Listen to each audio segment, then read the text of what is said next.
네, 이제 본격적인 토론을 시작하겠습니다. 지금부터는 오늘 토론의 자장이신 박수기 의원님께서 진행해 주시겠습니다. 여러 가지 바쁘신 의정 활동 중에도 오늘 토론을 제안해 주신 우리 박수기 의원님께 다시 한번 큰 박수 부탁드리겠습니다.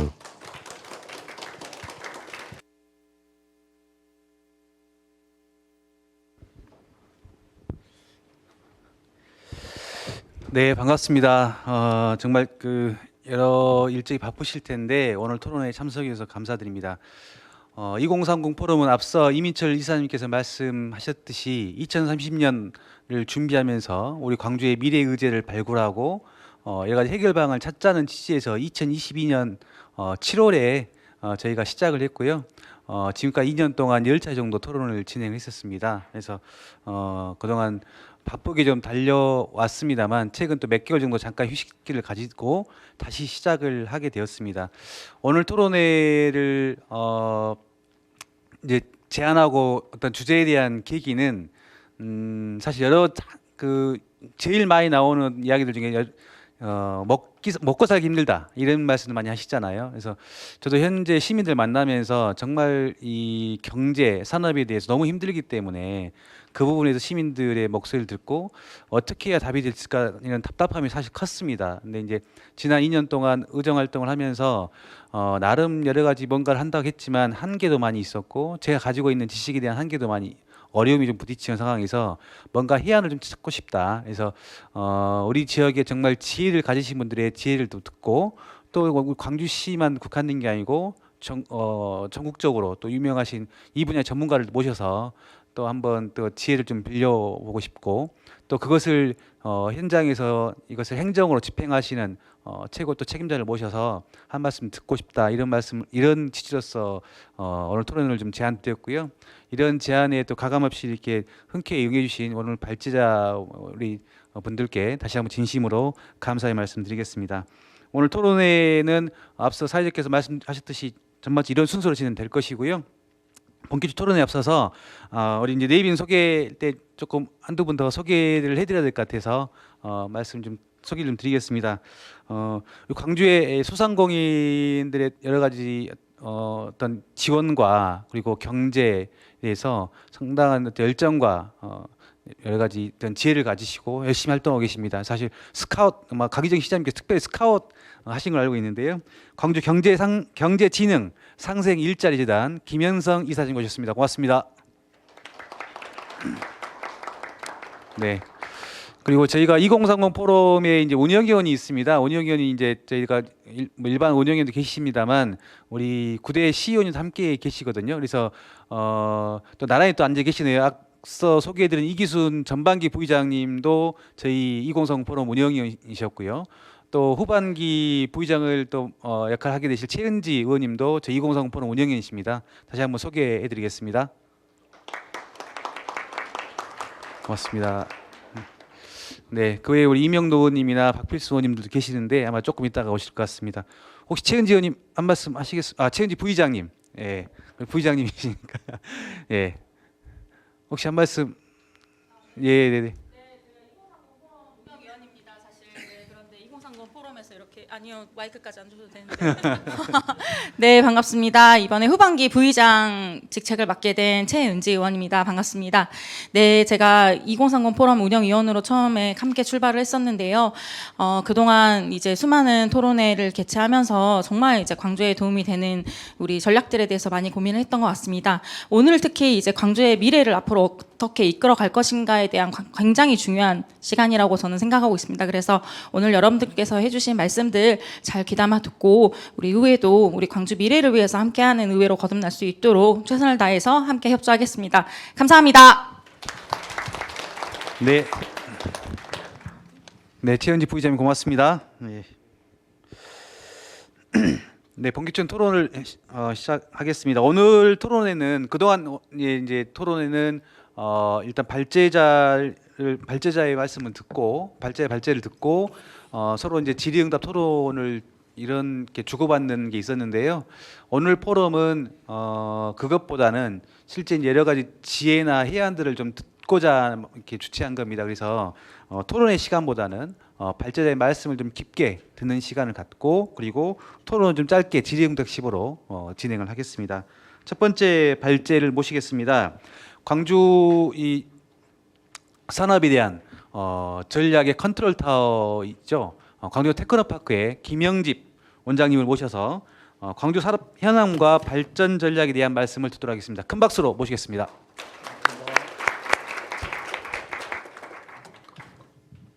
예, 반갑습니다. 테크노파크 원장 김영집입니다.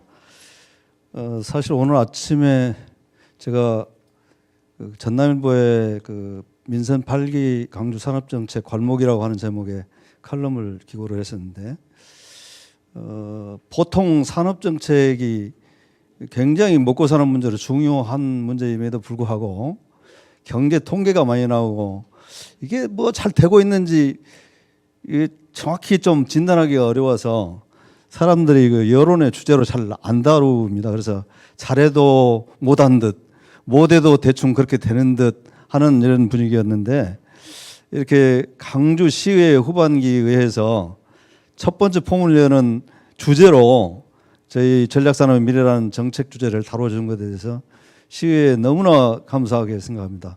역시 역대급 시의회가 아닌가 이런 생각이 들고요. 또 오늘 저기 참석해 주신 이렇게 발표하실 분들이 사실 저희랑 같이 균형 발전 정책도 같이 연구를 하고 산업 정책도 같이 연구를 하고 또 김용승 실장님은 이제 저희 그 산업정책 총괄하는 시의 그 데스크로서 역할을 하시기 때문에 서로 이제 오늘 그 하고 있는 일들이 굉장히 그 잘 소개되리라고 이렇게 생각을 합니다. 그러면 저는 이게 좀 재미가 많이는 없는 주제여서 짤막하니 보고를 좀 해드리도록 하겠습니다. 제 보고는 이제 사실은 강주시에서 저희 테크노파크와 같이 만든 그 2030 산업정책 비전이라고 하는 그런 이제 연구에 대한 결과를 저희 팀에서 이제 정리를 한 것인데 첫 번째 이제 순서는 지역 산업 현황 소개, 두 번째는 이제 산업별 육성 성과, 그리고 세 번째는 발전 전략 2030, 그리고 저희 강주 테크노파크가 하는 일 이런 순으로 보고 드리도록 하겠습니다. 여기 표 보다시피 강주의 인구는 이제 1,400만 정도로 이렇게 돼 있고 현재 약간의 감소 중인 상태라고 볼 수 있겠습니다. 총 생산 비중은 전국 16개 광역 자치시도 중에서 좀 하위인, 여러분 뭐 이건 너무나 잘 아시는 내용들이기 때문에 이런 좀 경제적으로는 낙후된 지역이라고 할 수 있겠습니다.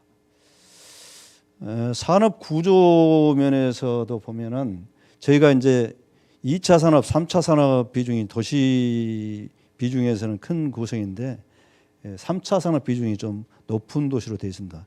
제조업 2차 산업 비중이 그리 떨어지지는 않습니다만은 조금 평균에서 약간 떨어지는 정도 수준입니다. 그래서 여기는 제조업보다는 서비스업이 중심인 도시가 아닌가 이렇게 생각됩니다. 사업체 수의 그래프를 이렇게 보시면 아마 자료를 보시면 아마 자료도 좀 표가 적게 나올 거고 이 파워포인트도 아마 좀 멀어서 이게 자세히 잘 안 보일 거예요. 그렇습니다만 대충 보시면 되라고 생각됩니다.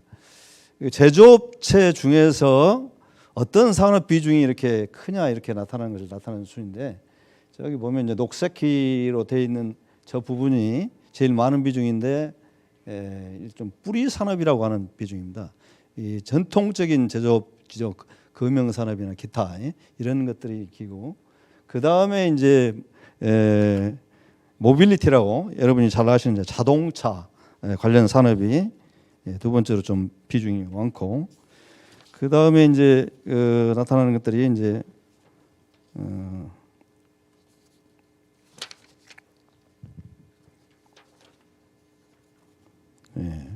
보시면 이제 과학 융합 가전이죠. 가전 산업이 비중이 있고 다음으로는 메디헬스케어, 에너지, 반도체 이런 순으로 이렇게 구성되어 있습니다.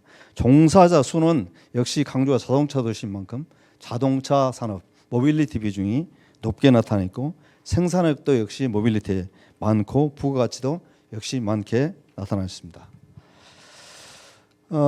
저기 지역 산업 현황에 대한 주요 산업 포지셔닝을 이렇게 좀 보면 좀 오른쪽으로 갈수록 이게 무슨 표시를 하냐면 생산 총액 수준입니다. 그래서 어떤 부분에서 생산을 이렇게 많이 하느냐가 이렇게 돼 있고, 저희 왼쪽 그래프로 올라가는 위로 올라가는 것은 주로 이제 산업의 고도화의 부분을 표시하는 건데, 강주는 이제 주로 이제 주력 산업이 모빌리티나 가전 산업이 중심이기 때문에 저기 크게 원이 되어 있는 것이 모빌리티, 가전, 강융합 이런 것들이 되어 있고, 그다음에 왼쪽 위로 높이 있는 부분들이 주로 인공지능 산업이랄까, 반도체 산업이랄까, ICT 산업이랄까, 메디 헬스케어 산업들이 저쪽 위로 되어 있습니다.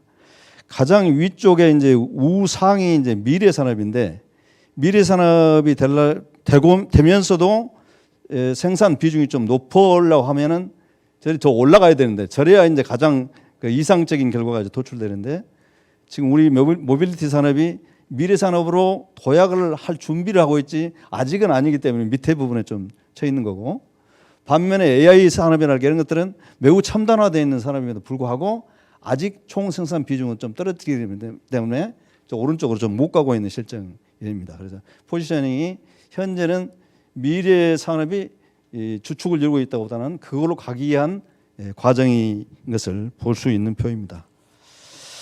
강주 산업의 이런 그 현황들을 통해서 볼 수 있는 시사점 몇 가지를 보면은, 강주 산업이 기아나 삼성전자의 대기업 납품 우전형 산업 구조를 갖고 있다는 점, 그다음에 제조업 비중이 점차 감소되고 지역 내 저부가치화가 심화되고 있다는 것, 그다음에 기술 고도화 성장, 혁신 역량이 좀 한계를 갖고 있다는 점, 그다음에 글로벌 경쟁력 미확보로 경기 변동에 좀 취약하다.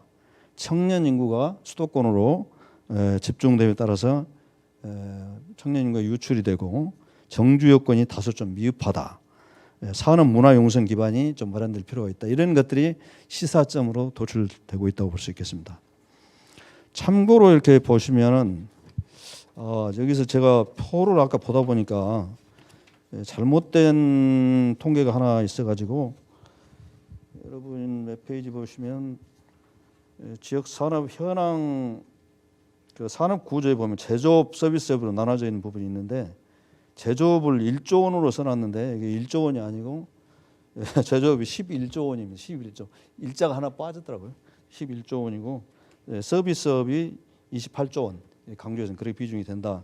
이런 말씀 드리고, 참고로 이렇게 아까 말씀드린 것처럼 GRDP 지역 총생산이 전국 광역시 부분에서는 하위 부분으로 이렇게 15위로 나타나 있습니다만은 혁신 역량 지수라는 게 또 따로 있습니다. 혁신 역량 지수는 이제 R&D나 연구 기반이 좀 더 평가되는 그런 것인데, 그런 것은 21년도 같은 경우는 전국 5위 수준입니다. 그러니까 우리가 전반적으로는 생산량이 좀 약하긴 해도 혁신 역량은 상당히 높아지고 있는 도시다라는 점에서는 강주가 이제 잠재력과 전망이 좀 있다고 볼 수 있겠습니다.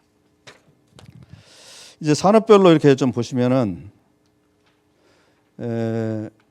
작년 민선 8기에 그 강주에서 키워야 될 산업으로 강주 광역시에서 9대 산업을 잡았습니다. 그래서 여기 나온 대로 5대 전략 산업과 2대 기반 산업, 그다음에 2대 도전 산업 이렇게 해서 나눴는데, 5대 전략은 여기 나온 대로 모빌리티, 인공지능, 문화 콘텐츠, 에너지, 메디 헬스케어가 거기에 해당되고, 2대 기반 산업은 강주를 받치는 그야말로 기반이 되는 어떤 산업이라고 볼 수 있는데, 가전 광융합 산업, 그다음에 스마트 뿌리 산업, 그리고 앞으로 강주가 강력히 도전해야 될 분야의 산업으로서 지금 열심히 추진 중에 있는 반도체 산업과 데이터 산업, 이거 종합해서 이제 9대 대표 산업으로 꼽고 각기 이 산업에 대한 육성을 추진하고 있습니다. 그래서 이제 다음부터는 이제 보면 9개 산업에 대한 그 육성 내용들을 하나씩 설명한 것인데 아주 간략하게 이렇게 말씀드리면은 모빌리티 산업은 우리 민선 8기에서 빅그린 산학 융합지구 조성, 그리고 작년에 미래차 국가산단이 지정됐고 또 자율차 소부장 단지가 지정되는 큰 성과가 있었습니다. 그다음에 이제 중소벤처기업부의 지역 특화 프로젝트로서 미래차 전환 사업이 선정이 되어 진행되고 있고 무인 자율주행차 규제 자유 특구가 진행되어서 이 모빌리티 산업을 중심적으로 육성을 하고 있습니다. 다음 그 인공지능 산업은 여러분 뭐 광주가 인공지능 산업 대표 도시라는 것은 너무나 잘 아시고 계실 겁니다. 그래서 국가 인공지능 융복합 반지가 이미 이제 1단계로는 올해까지 마무리하고 이제 2단계로 예산 확보를 해서 2단계 추진을 준비 중에 있고요. 국가 AI 데이터 센터는 첨단 3지구에 이미 개소를 했고 2단계 사업으로 실증 창업 사업을 거기에 AI 실증 창업 사업을 추진 중에 있습니다. 그다음에 AI 데이터 특화 서비스, AI 기업 유치 및 기업 협력센터 이런 것들이 준비되고 있고 AI 관련해서 창업이랄까 기업 성장 지원하고 인재 육성을 하는 사업들이 동시에 진행되고 있습니다. 다음은 이제 문화 콘텐츠 산업인데 광주는 아시다시피 아시아 문화전당 등이 문화 중심 도시로서 키워나가고 있는데 이걸 좀 산업적인 표현으로 표현하면 문화예술적으로는 전당인데 산업적으로 표현하면 문화 콘텐츠 산업이죠. 문화 콘텐츠 산업이 우리나라에서도 지금 뭐 넷플릭스 뭐 이런 것들이 그런 것들인데 아주 세계적인 주요 포지셔닝을 하고 있는 산업들입니다. 그래서 민선 8개도 메타버스 기반 스마트 문화도시 조성, 문화산업 투자환경 조성, 그다음 문화산업 클러스터 조성과 전주기 지원체계 구축, 그다음에 시민 문화예술 증진 이런 것들을 목표로 걸고 다양한 사업들을 추진 중에 있습니다. 그다음에 지금 이제 에너지 산업인데 에너지 산업은 지금 광주, 전남, 전북 여기가 전체 우리나라의 재생 에너지 생산량의 28%를 차지할 정도로 지금 호남이 에너지 중심 도시입니다. 그래서 이 에너지 산업이 호남의 앞으로 미래고 먹을거리고 그런데 이걸 키워나가기 위해서 다양한 준비를 하고 있는데 물론 이제 전남이나 전라북도 같은 것들이 주요한 생산, 에너지 생산 기지고 광주는 이제 그것을 기술적으로 융합시키고 실증하는 어떤 도시라고 이렇게 볼 수 있겠습니다. 그래서 민선 8개에는 에너지 신산업 전주기 기반 마련하고 그다음에 배터리 기반의 혁신 인프라 조성이랄까 이런 것들을 추진하고 광주, 전남, 전북과 더불어서 초강력 에너지 경제 공동체 추진을 하고 있고요. 그다음에 최근 분산 에너지 특별법이 통과되었는데 분산 에너지 활성화에 대응을 하고 있습니다. 지금 오후 2시서부터 김대중 컨벤션 센터에서 우리 시장님을 포함해서 광주 전남북 연구원들이 함께 지금 분산 에너지 특별 대책에 대해서 토론을 지금 하고 있는 중입니다만은 지금 가장 핫 이슈가 되고 있는 지점입니다. 다음으로는 그 메디헬스 케어 산업입니다. 작년에 그 라스베가스에 사는 CES에 가봤더니 이 메디헬스 바이오 메디헬스 분야가 엄청나게 AI를 이은 다음으로 각광을 받고 있는 어마어마한 산업인데 저희 광주가 저희 여기에 대한 인프라가 상당히 잘 돼 있어요. 광주에 의대가 전남도 수원동이 구축돼 있고 또 대학병원이 구축돼 있고 이 메디컬 인프라가 상당히 잘 돼가지고 과거에는 의료 산업이라는 것이 광주에서 무슨 먹거리가 될까 했는데 한 20여 년이 지난 과정 속에서 지금 광주의 의료 기기 관련 산업체들이 한 400개가 넘는 정도로 이렇게 늘어났고 광주에서 정말 효자 산업이라 할 수 있는 산업으로 메디컬 산업이 이렇게 이루어지고 있습니다. 이게 지금 이제 그 첨단 IoT나 또는 인공지능 AI와 이렇게 결합돼서 새로운 이제 스마트한 의료 산업으로 발전을 도약을 준비를 하고 있는 단계다 이렇게 볼 수 있겠습니다. 여기에 대해서 광주시가 엄청나게 역점을 그리면서 또 키워나가고 있다는 말씀을 좀 드리겠습니다. 그 다음에는 이제 광융합 가전 산업인데 우리 이제 가전은 여러분 너무나 잘 알 겁니다. 삼성을 중심으로 해서 저는 자동차 가전이 강주를 버팀했던 그냥 대표 산업인데, 근데 옛날에 가전은 이제 점차 쇠락을 하고 가전 부분이 뭐 중국으로 베트남으로 다 이동을 했지 않습니까, 공장들이.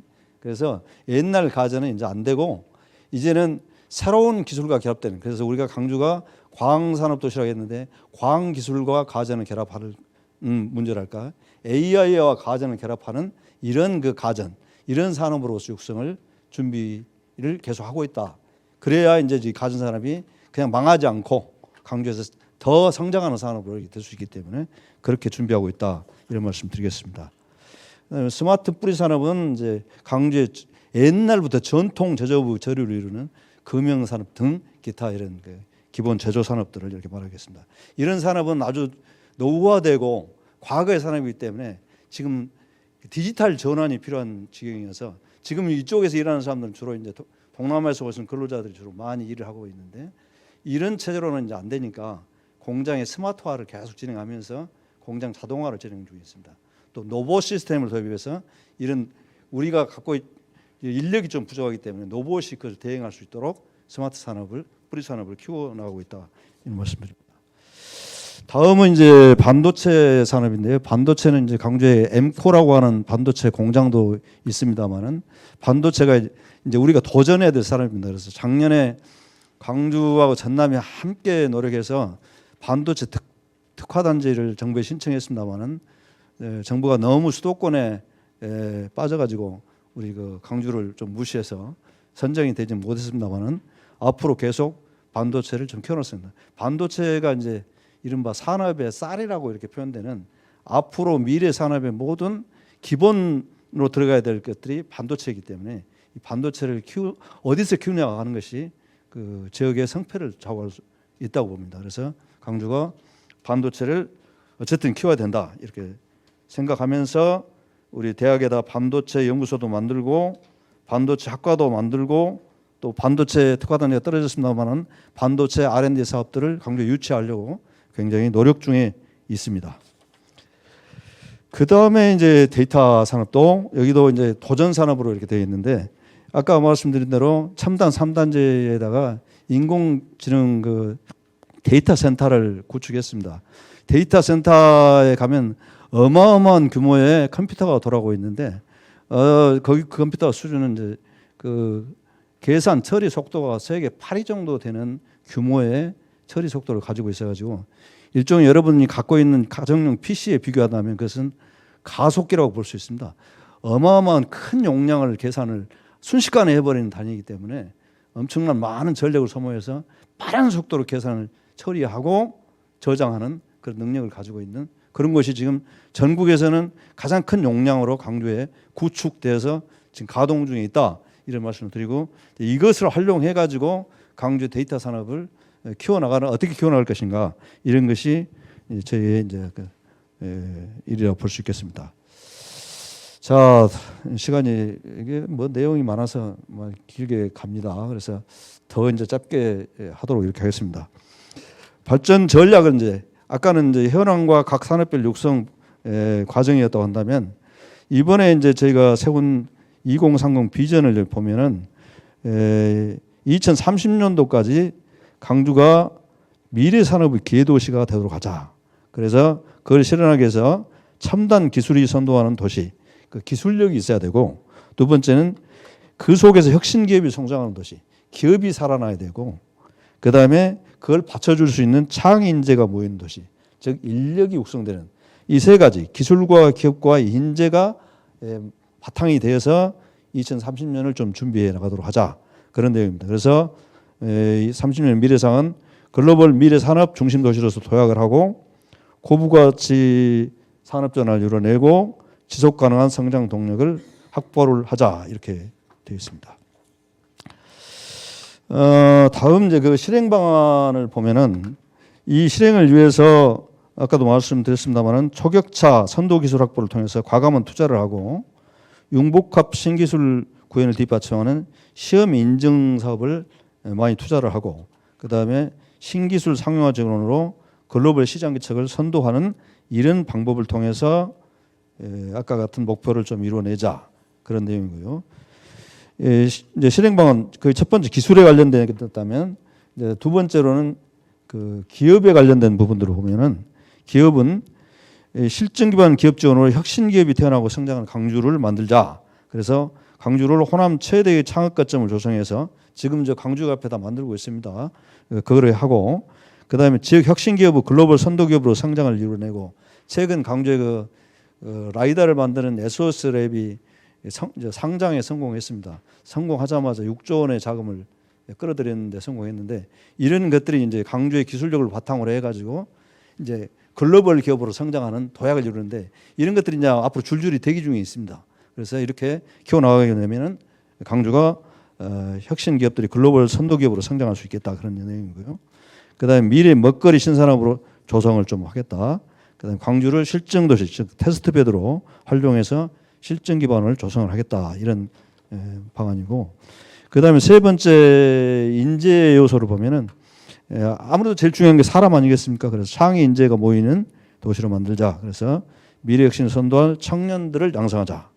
그다음에 성공과 여유가 공존하는 문화 1번지를 구축하도록 하자.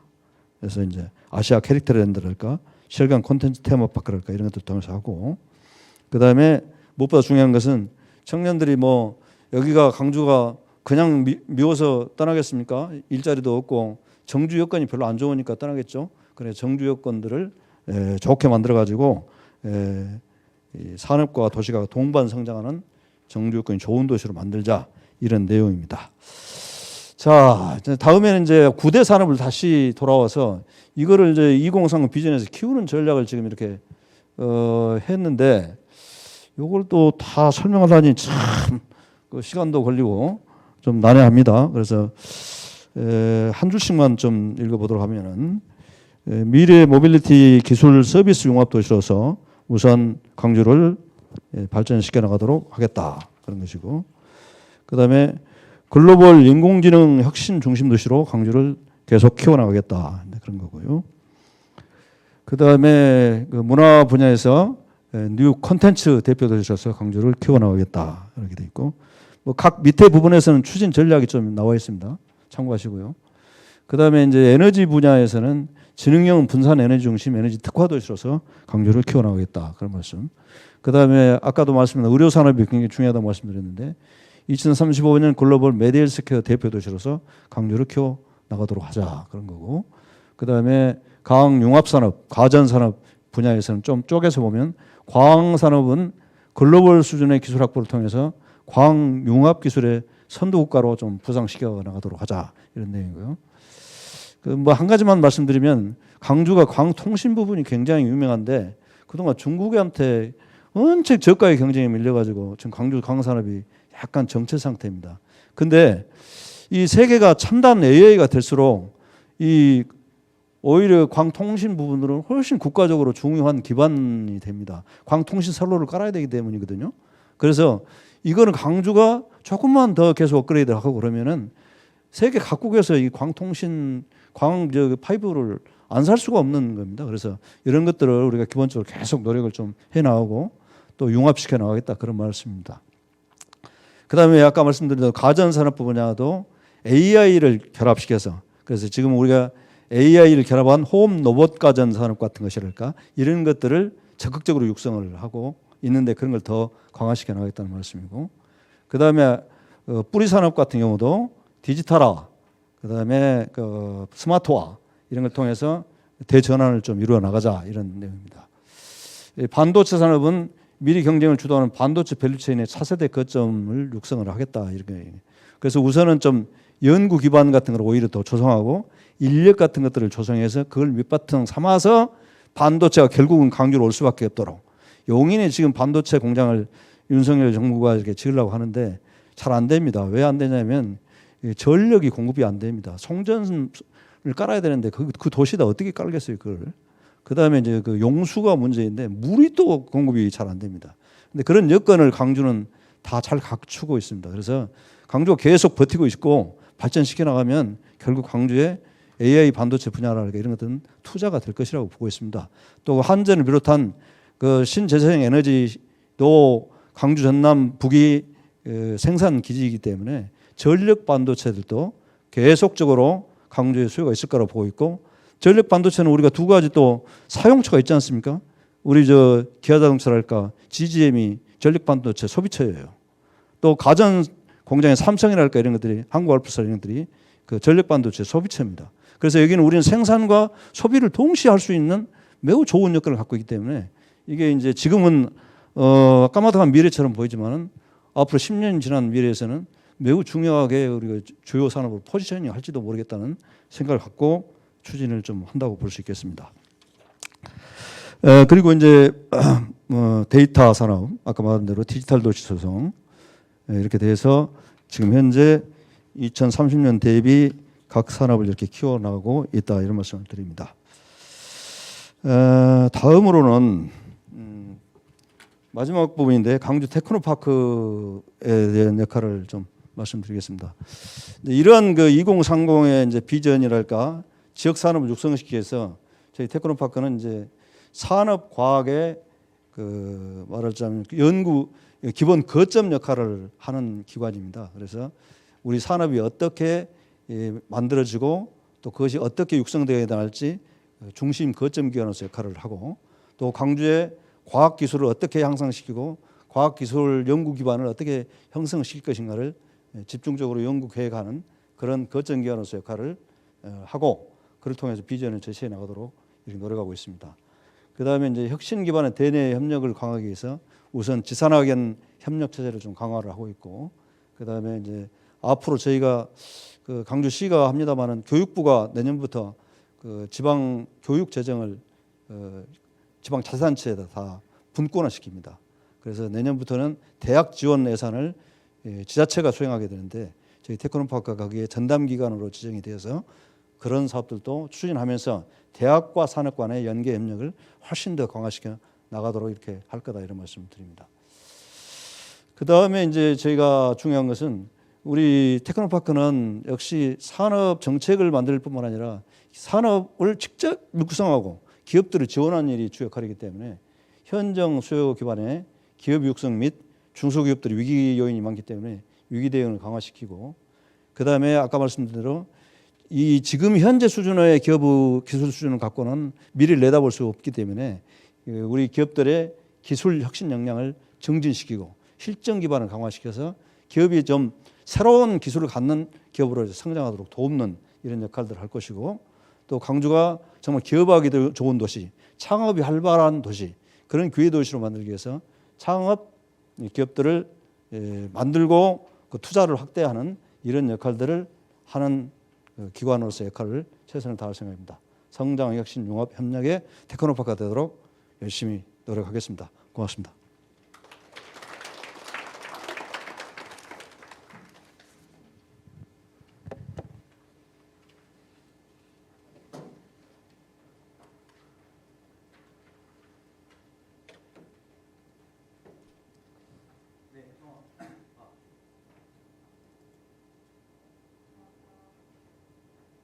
네, 김현지 원장님으로부터 방수사 현황과 발전 전략에 대한 말씀을 들었습니다. 그래서 전반적인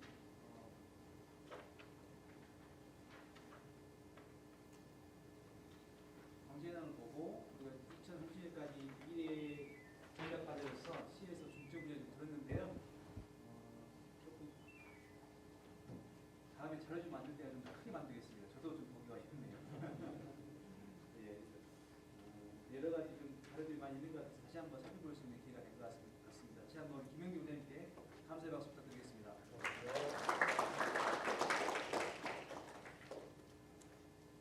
네, 다음 광주의 여러 가지 미래 비전에 대한 총괄 책임을 맡고 계시죠.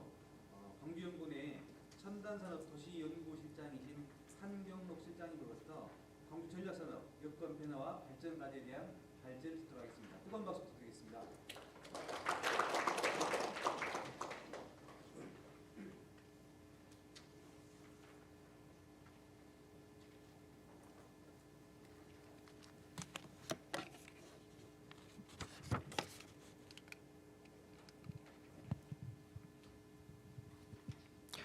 예, 방금 소개받은 광주연구원의 한경록입니다. 오늘 이렇게 뜻깊은 자리에 말씀드릴 수 있는 기회를 주셔서 박수기 의원님을 비롯해서 시의회 관계자 여러분들께 감사의 말씀을 드립니다. 짧게 하겠습니다. 한 15분 이내에 마치려고 하는데요. 비슷한 내용들이어서 아마 다른 분들께서 아마 이런 말씀들을 충분히 해주실 거야. 그래서 저는 어떤 말씀을 드릴까 가능하면 중복이 안 되게 하려고 좀 했는데 좀 나름 성공은 한 것 같습니다. 앞서 이제 각 산업별로 원장님께서 디테일하게 설명 주셨기 때문에 그것과는 좀 다른 이야기들 위주로 좀 말씀을 드리려고 합니다. 제가 이제 개인적으로 연구해온 내용도 있고 연구원 차원에서 좀 컨센서스가 이루어진 내용도 일부 포함이 되어 있고요. 저는 이제 제목이 전략산업 여건 변화와 발전 과제이기 때문에 저런 이제 9대 대표 산업들이 어떻게 지금까지 어떤 여건 속에서 이루어져 왔고 지금 현재 어떤 여건이 또 앞으로 펼쳐지고 그런 과정에서 우리는 이제 어떤 돌파구를 또 열어가야 되는지 이런 내용들을 중심으로 말씀드리고 또 짧게는 이제 엊그제 이제 총선이 끝나지 않았겠습니까? 그래서 작년 말부터 또 총선 공약들을 발굴했기 때문에 산업 파트에 대한 내용만 뭐 아시는 분도 있으시겠지만 좀 설명을 드리고요. 어차피 짧게는 4년, 길게는 뭐 10년까지 가는 사업들로 편제가 되어 있기 때문에요. 그리고 과연 광주만의 이야기로 이게 소화가 될까라는 측면에서 초광역적인 이야기를 마무리를 좀 해드리려고 합니다. 앞서 이제 설명이 있으셨지만요. 광주는 한 8천에서 10,000명 매년, 전남은 한 12,000에서 15,000명 지금 유출이 되는데 그 유출의 핵심은 결국 청년층이 유출한다는 게 지금 상당히 중요한 부분이란 말이죠. 그다음에 밑에 3, 4번에 해당하는 GRDP하고 재정 자립도는 불가분의 직접적인 관계가 있습니다. GRDP가 낮으면 재정 자립도가 무조건 낮다고 보시면 되는데 이제 올해 24년 기준으로 이제 갓 40%를 지금 이제 거의 목전에 이렇게 두고 있죠. 광주가 지역 내 총생산은 이제 가장 최근 통계는 22년이기 때문에요. 45조 원을 넘어섰고 인당 GRDP로 봤을 때 처음 이제 3천만 원대를 지금 넘어서는 그런 이제 광주 여건을 보시고 계십니다. 앞서 말씀하신 것처럼 서비스업이 3분의 2, 제조업이 3분의 1입니다. 광주는. 그럼 제조업만 놓고 보면 총 사업체 수의 6.7, 전체 종사자로 보면 12.9%가 이제 제조업이 차지하고 있죠. 자동차 산업이 어쨌든 이제 가장 큰 포션이지 않겠습니까? 뭐 15조에서 20조 왔다 갔다 하고 광산업이 한 3조, 뿌리산업이 1조, 뭐 가전산업이 한 7, 8조, 뭐 이 정도 수준에서 광주의 산업 구조가 이루어져 있거든요. 지역 산업의 특징입니다. 이제 그 자료를 보시면 이제 아시겠습니다만 광주하고 전남을 좀 같이 보면서 말씀드릴 필요가 있어서요. 이건 이제 뭐 지금까지의 여건이라고 보시면 됩니다. 그래서 저 옆에 구분자로 표현되어 있는 규제자의 특구라든가 경자구역이라든가 이런 이슈들이 사실상은 다 산업이나 일자리를 맞물고 가고 있는 것들이기 때문에 지금 이제 전체적으로 한번 비교해 보시라고 보여드린 거고요. 광주하고 전남이 또 지금까지 같이 해온 그런 또 이슈들도 있습니다. 또 이제 지역 상생의 일자리도 있고요.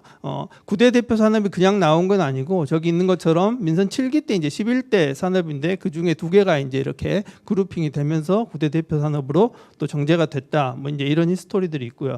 그다음에 규제자의 특구도 이제 거의 일몰이 되지만 저렇게 2개를 우리는 가지고 있고 전남은 이제 최근에 개조전기차까지 해서 한 3개를 이렇게 이제 갖고 있는 상황이고요. 방금 원장님께서 말씀드린 것처럼 저렇게 결국 앞단에 있는 전략 산업을 지금 논의는 하고 있지만 나머지 뒤에 있는 것들도 포기할 수 없는 산업들입니다. 하나씩 이제 간단하게 말씀드리면 이제 저런 여건 속에서 지금 지역 전략 산업들이 성장해 오고 있다고 보시면 되고요. 저런 무인저속 특장차라든가 그린에너지 ESS 발전 이런 것들이 이제 규제자의 특구로서의 시즌 1을 마치고 글로벌 혁신 특구로 그런 어떤 실증 특례라든가 이런 것들이 이제 글로벌화하는 그런 작업들로 조금 이제 색깔을 바꿔놨죠. 어쨌든 그래서 저 부분에 대해서도 지금 특히 무인저속 특장차 같은 경우는 조금 더 연계해서 지금 지속하려는 그런 이제 움직임이 이미 시작이 됐고요. 에너지밸리 같은 경우도 한전이 14년도 말 이렇게 내려와서 15년도에 처음에 이제 5년짜리 계획을 세우고 또 그 다음에 또 5년짜리 계획을 한 번 더 세우는데 그렇게 시즌 1, 2를 이어가면서 지금 공동 혁신 도시를 중심으로 저런 이제 에너지밸리가 지금 조성이 돼 오고 있고요. 그다음에 이제 광주 물론 이제 전남도 오여수 국가산단이 받았습니다만 산단 대개조라고 하는 사업을 통해서 노후화된 그런 산업 단지 특히나 이제 광주 같은 경우는 첨단을 중심으로 해서 빅그린하고 하남을 연계하는 이제 연계 산단까지를 모아가지고 지금 산단 대개조 사업을 쭉 진행을 해 왔었습니다. 그다음에 이제 20년도에 광주 경제자유구역이 저렇게 자리를 틀면서 원래는 이제 광주역 부근까지 들어가려고 했었는데 결과적으로는 이제 저렇게 4개 정도. 그래서 나중에 보여드리는 그림하고 좀 비슷한데 저 북구에 있는 AI를 중심으로 해가지고 광산구 쪽으로 모빌리티라든가 남구 쪽으로 이제 에너지 쪽이 지금 경제자유구역으로 이렇게 이제 묶여 있는 상태고요. 굉장히 이슈죠. 19년도 1월에 이제 예타 면제 대상이 되면서 1조 원 10년짜리 사업을 사실 이제 받아놨는데 일단 20년에서 24년까지 1단계가 지금 진행이 되고 이제 마무리를 앞두고 있습니다. 대부분 인프라 사업이죠. 뭐 잘 아시다시피 국가의 데이터 센터부터 시작해서 창업동이라든가 실증동을 짓는 거. 앞으로의 이제 5년을 어떻게 펼칠 건가? 25년에서 29년에 6천억 원짜리 더 큰 사업들이 남아 있는데. 사실 이제 예타가 좀 걸려 있기도 하고 좀 미묘한 이슈는 있습니다만 어쨌든 이 공간 안에 이제 컨텐츠를 우리는 채워야 되고 그 컨텐츠를 발판으로 해서 또 서비스를 만들어야 됩니다. 그래서 광산업도 이 정도 올 때까지 15년 이상 이렇게 걸렸거든요. 그래서 한 산업 태동시키려면 5년 가지고는 부족하고 당연히 이제 정부의 전폭적인 지원을 가지고 최소한 10년 정도 계속해서 AI 쪽에 지금 투자를 해야 되는 게 맞다라고 생각을 하고요. 지금까지 5년 동안 저러저러한 일들이 지역 유관, 혁신 기관들과 함께 같이 펼쳐져 왔었습니다. 또 하나 이슈는 이제 도심 융합 특구라는 공간입니다. 저건 이제 특히 이제 청년들하고 밀접한 부분인데 판교의 이 테크노밸리의 모델을 전국 광역 단위에 펼치겠다. 그래서 광주만 하는 건 물론 아니고요. 광역시에서 다 하는데 어찌 됐든 이 사업도 저런 부지를 활용을 해가지고 정주 여건이나 이런 문화 여건이 좋기 때문에 도심에다가 청년들이 모일 수 있는 공간을 만들어가지고 뭔가 새로운 어떤 붐업을 해보겠다라는 그런 이슈가 또 있습니다.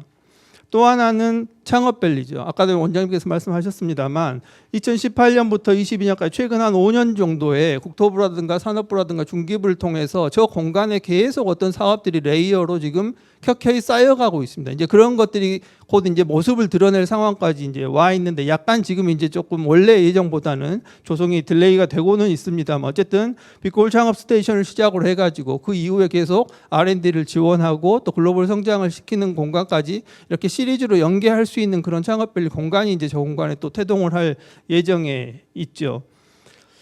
그 다음에 이제 최근 이슈로는 이제 미래차 국가산단이 저 빅그린 산단 밑에 저렇게 100만 평 정도의 규모로 이제 조성이 될 예정에 또 있고 결국 이제 저 공간뿐만 아니라 저 연구원이 있는 진곡산단 포함해가지고 각각의 이제 부품 생산이라든가 인증이라든가 실증이라든가 이제 이런 역할들을 좀 나눠 가지고 저 공간에서 시너지를 지금 창출하려고 하는 계획이 이제 앞으로 펼쳐질 예정에 있고요. 또 하나 저기 위에 상단에 조그맣게 이제 표현된 게 아까 이제 원장님도 아쉬움을 드러냈었는데 반도체 특화단지는 안 됐습니다만 소부장 특화단지는 법이 다르기 때문에요. 소부장 특별법에 따라서 됐습니다. 그래서 어쨌든 뭐 대구도 차 관련돼 있고 광주도 차 관련돼 있어서 나중에 연계 사업이 하나 또 보여질 텐데 저 미래차 관련해 가지고 광주가 뭐 좀 위안을 삼는다면 어쨌든 금액적으로는 1조 9천억에 해당하는 가장 그래도 큰 금액 단위에서 소부장 특화단지가 일단 지정이 돼 있는 상태죠. 이거는 이제 아직까지는 아닌데 나중에 총선 공약하고도 좀 맞물려져 있는데요. 이제 이런저런 소부장 특화단지라든가 산단이 이렇게 이제 활성화되기 시작하면서 이 공간들을 좀 연결하고 광주의 청년들이나 이런 사람들이 빅그린까지 이렇게 나가서 이제 출퇴근을 하고 이런 이슈들이 이제 펼쳐지기 때문에 산업선, 이제 대구 산업선이 이미 나와 있는 모델이 있기 때문에 저건 이제 도시철도의 기능까지 일부 수용은 하지만은 우리는 아직까지는 거기는 아니고 어쨌든 여객 플러스 화물 수송하는 형태로 원래 계획은 이제 송정역에서부터 빅그린 산단까지를 이제 총선 공약 때는 가지고 갔었는데 지금은 조금 이제 정해지진 않았습니다. 그냥 아니니까 참고만 하시고요. 더 끌어올려 가지고 첨단에서부터 산단들을 연결하는 그런 어떤 라인을 하나 지금 뽑을까 이런 이제 계획을 지금 1조 단위에서 지금 또 진행을 하고 있고요. 시 홈페이지에 들어가 보시면은 우리 지도를 바꿀 6대 핵심 사업으로 저렇게 6개를 지금 건드려 놨는데 지금까지 보여드린 그런 내용들하고 거의 이제 중복이 아마 되고 제가 말씀 안 드린 내용이 아마 저기 5번에 있는 정도일 겁니다. 어쨌든 저 부분도 광융합 가전, 스마트 가전 이쪽이 이제 조금 더 새롭게 변모를 하면서 에어 가전 형태로 청정과 관련해 가지고 미세먼지라든가 이런 이슈가 갈수록 기후 위기 관련해서 커지기 때문에 이제 저 부분도 우리 지역에서 또 중견기업들하고 같이 지금 연계해가지고 진행되고 있는 그런 모습들을 보여주고 있고, GGM 역시도 이제 15일 날 엊그제죠. 전기차 1호차가 이제 생산이 되기 시작을 하고 있고 물량도 지금 늘려가고 있는 상황이지 않겠습니까? 그래서 이제 그런 부분들이 결국은 우리 지역의 어떤 지도를 바꿀 수 있는 큰 이슈들이다라고 지금 소개가 되어 있습니다. 그다음에 여기서는 이제 간단히 말씀을 드릴 텐데, 저희들이 변화를 위한 약속, 광주의 삶이 바뀝니다라는 시랑 연구원이 공통으로 이렇게 끌고 갈 수 있는 슬로건을 하나 잡아놓고 이제 공약들을 세팅을 했었는데, 맨 위에 있는 것처럼 이렇게 이제 전략과제 단위 사업 한 39조 40조 원 정도로 이렇게 발굴했고, 실제 이제 각 당에 저희들이 이제 공약으로 제안을 할 때는 그 중에 77개 중에 35개만을 한 35조 규모로 이제 뽑아가지고 드렸고, 5대 분야로 저렇게 세팅을 했는데 맨 위에가 이제 산업 관련됩니다. 그래서 이 산업만 관련해 가지고 제가 이제 그 자료에 담아놨으니까 한번 확인을 해보시고요. 그 첫 번째가 대한민국 미래산업 글로벌 신경제 구축 가속화라고 하는 저 큰 슬로건 하에 전략 1번이 엑스마스 첨단 신융합산 실증 기반 구축 하에 단위 사업들이 저렇게 펼쳐져 있습니다. 엑스마스라고 하는 것은 밑에 저기 당구장 표시로 7번에 들어가 있는 사업이 있으니까요. 어떤 의미인지는 한번 체크를 해보시고요. 그 이후에도 뭐 기후테크라든가 다양한 헬스케어라든가 이런 이슈들이 포함되어 있고요. 그다음에 이제 융합을 통한 지역 산업의 고도화라든가 또 인재 양성, 또 선화권의 창업, 아까 말씀드린 그런 주요 이슈들이 거의 다 이제 포함이 되어 있다라고 보시면 되고, 또 이제 조금 초광역으로 아우를 수 있는 메타 산업이라든가 이런 새로운 산업들을 좀 만들어서 좀 메가시티 형태로 이렇게 가는 그런 산업들도 좀 펼쳐져 있습니다. 저 77개 사업 중에서 13개가 상생을 해야지만이 가능한 뭐 광주 전남 또는 전북까지 또는 이제 그걸 넘어서는 그런 초광역 공약 과제가 13개가 있는데, 그 13개 중에서도 상당 부분 산업에 지금 관련 있는 사업들이 꽤 많이 있죠. 확인을 해보시기 바랍니다. 광주에 이제 산단이 저런 형태로 구성이 되어 있고 14개 산단이 지금 들어가 있는데요. 저기 노란 줄로 있는 것처럼 우리 광주 지역 면적 500제곱킬로미터 안에서 산단이 차지하고 있는 영역은 다른 전국 평균 대비라든가 볼 때 적은 편이 아닙니다. 그럼에도 불구하고 맨 오른쪽에 있는 컬럼을 보시면은 입주 업체 중에서 실제 가동을 하고 있는 비율이 그렇게 높지가 않아요. 이제 이런 문제들을 좀 깊숙이 들여다보고 해결해야 나가야 되는 지금 측면이 있습니다. 산단을 많이 만들고 뭐 이게 이제 중요한 게 아니고요. 어떻게 효율적으로 활용할 건지에 대한 문제고요. 그런 측면에서 이제 산단이 갖고 있는 저 파괴력, 생산이든 고용이든 뭐 수출이든, 그래서 앞으로의 산단은 뭐 농공단지를 포함해서 사람, 기술, 문화 이 세 개가 이제 엮이는 구조로 갈 수밖에 없는 거고요. 이제 이건 제가 그리는 이제 모델인데 결국은 일자리다. 그래서 이 고용과 관련해 가지고 산단을 어떻게 활성화시킬 것인가에 대한 구상이 지금 새롭게 필요한 그런 단계입니다. 어차피 산단 안에 이제 기업이 있고 기업 안에 결국 사람이 있는 거고 그 산단을 포함하고 있는 이 지역 사회 지자체가 있는 거기 때문에 이것들의 연결고리를 촘촘하게 지금 만들어 나갈 필요가 있고요. 요거는 뭐 참고를 해 주시기 바랍니다. 아까 디지털 전환 이슈도 좀 나왔었기 때문에 어떻게 산업 전체를 디지털 전환할 것인가, 이제 제가 생각하는 5가지 정도 키워드, 이런 키워드들이 갈수록 중요해질 수밖에 없는 이유는 맨 밑에서부터 세 번째 줄에 있는 저런 법제화가 돼가고 있다는 겁니다. 산업 디지털 전환 촉진법도 마찬가지고요. 우리 일반 시 행정도 마찬가지입니다. 데이터 기반 행정법이 만들어져 버렸지 않습니까? 그 이외에도 스마트 제조혁신 촉진법이 또 만들어지고요. 이런 이슈들이 계속 등장을 하기 때문에 저 부분도 놓치지 않고 이제 들여다봐야 되는 부분이고요. 가장 최근 이슈로서는 뭐 여러 우여곡절은 있었습니다만 AI를 시민들이 쉽게 느낄 수 있도록 실증하는 체계로서 도심 내에다가 놓고 이것들을 이제 체험하면서 데이터를 쌓아가고 레퍼런스를 확보해 드릴 수 있는 그런 이제 사업이 조만간 이제 하반기부터 또 진행이 될 예정에 있습니다. 결국 광주가 인공지능 혁신 거점이라고 하는 이 아젠다를 계속 선도적으로 끌고 가기 위해서는 이 AI 플러스 X라고 하는, 이제 제가 이건 만든 건데요. 이 X가 알파벳으로 26개가 있지 않겠습니까? 그래서 산업적인 영역, 그다음에 이제 행정적인 영역에 대한 모든 것들을 광주가 하나씩 선도적으로 제안을 하면서 이 틀을 가지고 국가 전체 AI를 끌고 나갈 필요가 있겠다라는 내용이고요.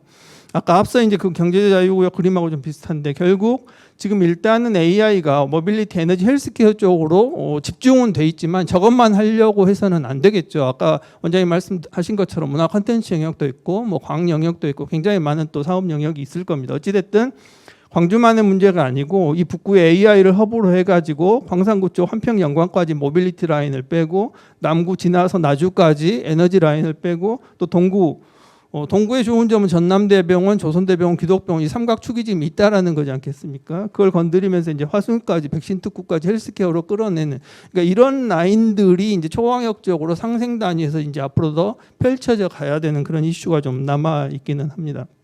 마지막으로 두 장은 이걸 더 넘어서는 광주 중심의 이제 새로운 남부경제권이라는 이슈입니다. 그래서 대한민국 3대 거점 도시라는 표현을 지금 저희들이 쓰고 있는데 대경권, 동남권이 서남권을 가지고서 중부 경제권하고 대등하게 이렇게 겨룰 수 있는 대등하지는 않죠. 수치로만 보면 어쨌든 수직축의 개념을 수평축으로 패러다임을 바꿔내는 저런 역할들을 통해 가지고 달빛 내륙 철도하고 밑에 남해안선을 그 경전선을 중심으로 해가지고 새로운 경제 회랑들을 앞으로 만들어 나가야 될 필요가 있다라는 말씀이고 TP하고도 같이 작업을 했습니다만 어찌됐든 저런 스마트 물류라든가 뭐 AI 플러스 반도체라든가 저런 5개 정도의 중심 사업들을 가지고 새로운 어떤 벨트를 조성해 나가면서 내륙 쪽으로 해안 쪽으로 또 가운데에 있는 이 환경제권 남중권을 중심으로 해가지고 새로운 어떤 경제 패러다임을 앞으로 우리 지역에서 좀 만들어 나가야 될 이슈가 앞으로 크게 남아 있다. 이 정도 말씀드리면서 제 말씀 마치도록 하겠습니다. 고맙습니다.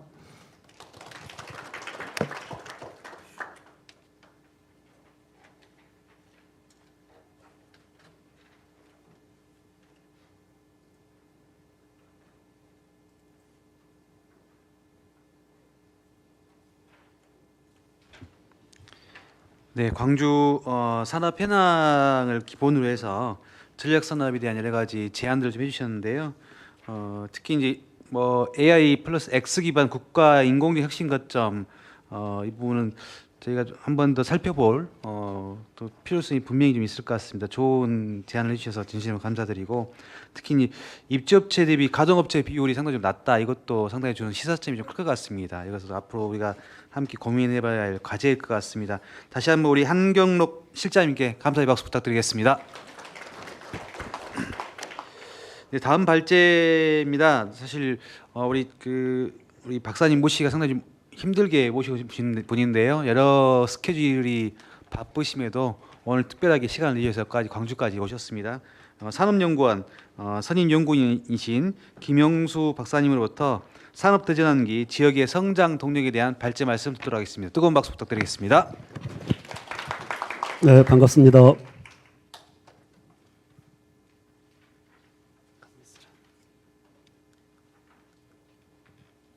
예, 이렇게 귀한 자리에 초대해 주셔서 감사하고요. 제가 오늘 말씀드릴 내용은 앞에 이제 우리 김영진 원장님하고 한경록 박사님께서 광주의 전략산업과 관련해서는 매우 중요한 그리고 그 전략산업의 어떤 나아갈 방향에 대해서 아주 잘 말씀을 해주셨는데 저는 그것보다 조금 크게 광주에서 이런 어떤 전략산업을 육성하게 된 배경이 어떤 배경하에서 나왔고 그리고 어떤 방향으로 가려고 하는 것인지에 대한 이야기들을 좀 드리려고 합니다. 우리 산업 대전환기에 지역의 성장 동력은 어떻게 가져가야 될 것인지에 대한 내용인데요. 크게 3가지 정도를 말씀드리려고 합니다. 산업 대전환이 지금 어떤 방향으로 가고 있고 그것이 지역의 산업에는 어떤 새로운 어떤 성장 기회를 제공하고 있는지 이를 좀 잠깐 말씀을 드리고 두 번째로는 지역이 성장을 하려면 여러 가지 요인들이 필요한데 그 요인들을 성장 동력으로 만들어 나가는 과제들과 관련해서 제가 기존에 좀 연구했던 내용들을 좀 새롭게 업그레이드하는 차원의 구상들을 좀 말씀을 좀 드리고요. 마지막으로 그것에 기초해서 오늘 주제라고 할 수 있는 미래의 어떤 전략 산업들을 중심으로 해서 한 3가지 산업을 말씀드리는 것으로 하도록 하겠습니다. 여러분들 뭐 너무 잘 아시겠습니다만 지금 뭐 4차 산업혁명에 대한 이야기들을 너무 많이 하고 있었죠. 많은 연구들에서 일하는 방식이 근본적으로 바뀌고 그리고 글로벌 산업의 헤게모니의 어떤 지형이 바뀌는 어떤 50년 주기의 슈퍼 사이클이 존재한다고 그럽니다. 그게 이제 2010년대부터 제4차 산업혁명의 시기로 접어들었다고 이야기를 하고 있는데요. 그곳에 가장 중요한 내용이 뭐냐면 과연 4차 산업혁명이라고 하는 것이 어떤 의미를 갖는 거냐라고 한다면 저는 한마디로 말씀을 드려서 소프트웨어 경쟁력이 중요한 시대로 가는 거다 이렇게 말씀을 드리고 싶습니다. 그것의 대표적인 현상이 뭐냐면 자동차 산업에서 앞으로 자동차 산업의 헤게모니를 장악하게 될 가장 중요한 경쟁력은 뭐가 될까요? 엔진을 잘 만드는 것, 변속기를 잘 만드는 것, 전장 부품, 뭐 전기 자동차로 가게 되면 모터, 그리고 배터리가 있겠습니다만 제가 보기에 앞으로 미래 자동차 산업의 핵심적인 경쟁력은 자동차 산업의 오퍼레이팅 시스템, 운영 체제를 누가 안정성 있게 신뢰성 있게 만드느냐 이것에 의해서 자동차 산업의 경쟁력이 결정이 될 겁니다. 그 분야에서는 어느 기업이 가장 앞서 있다고 볼 수 있겠습니까? 테슬라죠. 그래서 테슬라는 1년에 150만 대 정도밖에 생산을 안 하는데요. 1000만 대 이상 생산하는 도요타보다도 시가총액이 훨씬 높습니다. 이게 바로 이제 미래의 경쟁력을 반영하고 있는 것이다. 이렇게 말씀드릴 수 있겠고요. 앞으로 미래 산업들은 다 데이터 기반의 산업들이다라고 하는 점들을 말씀드리고 싶습니다.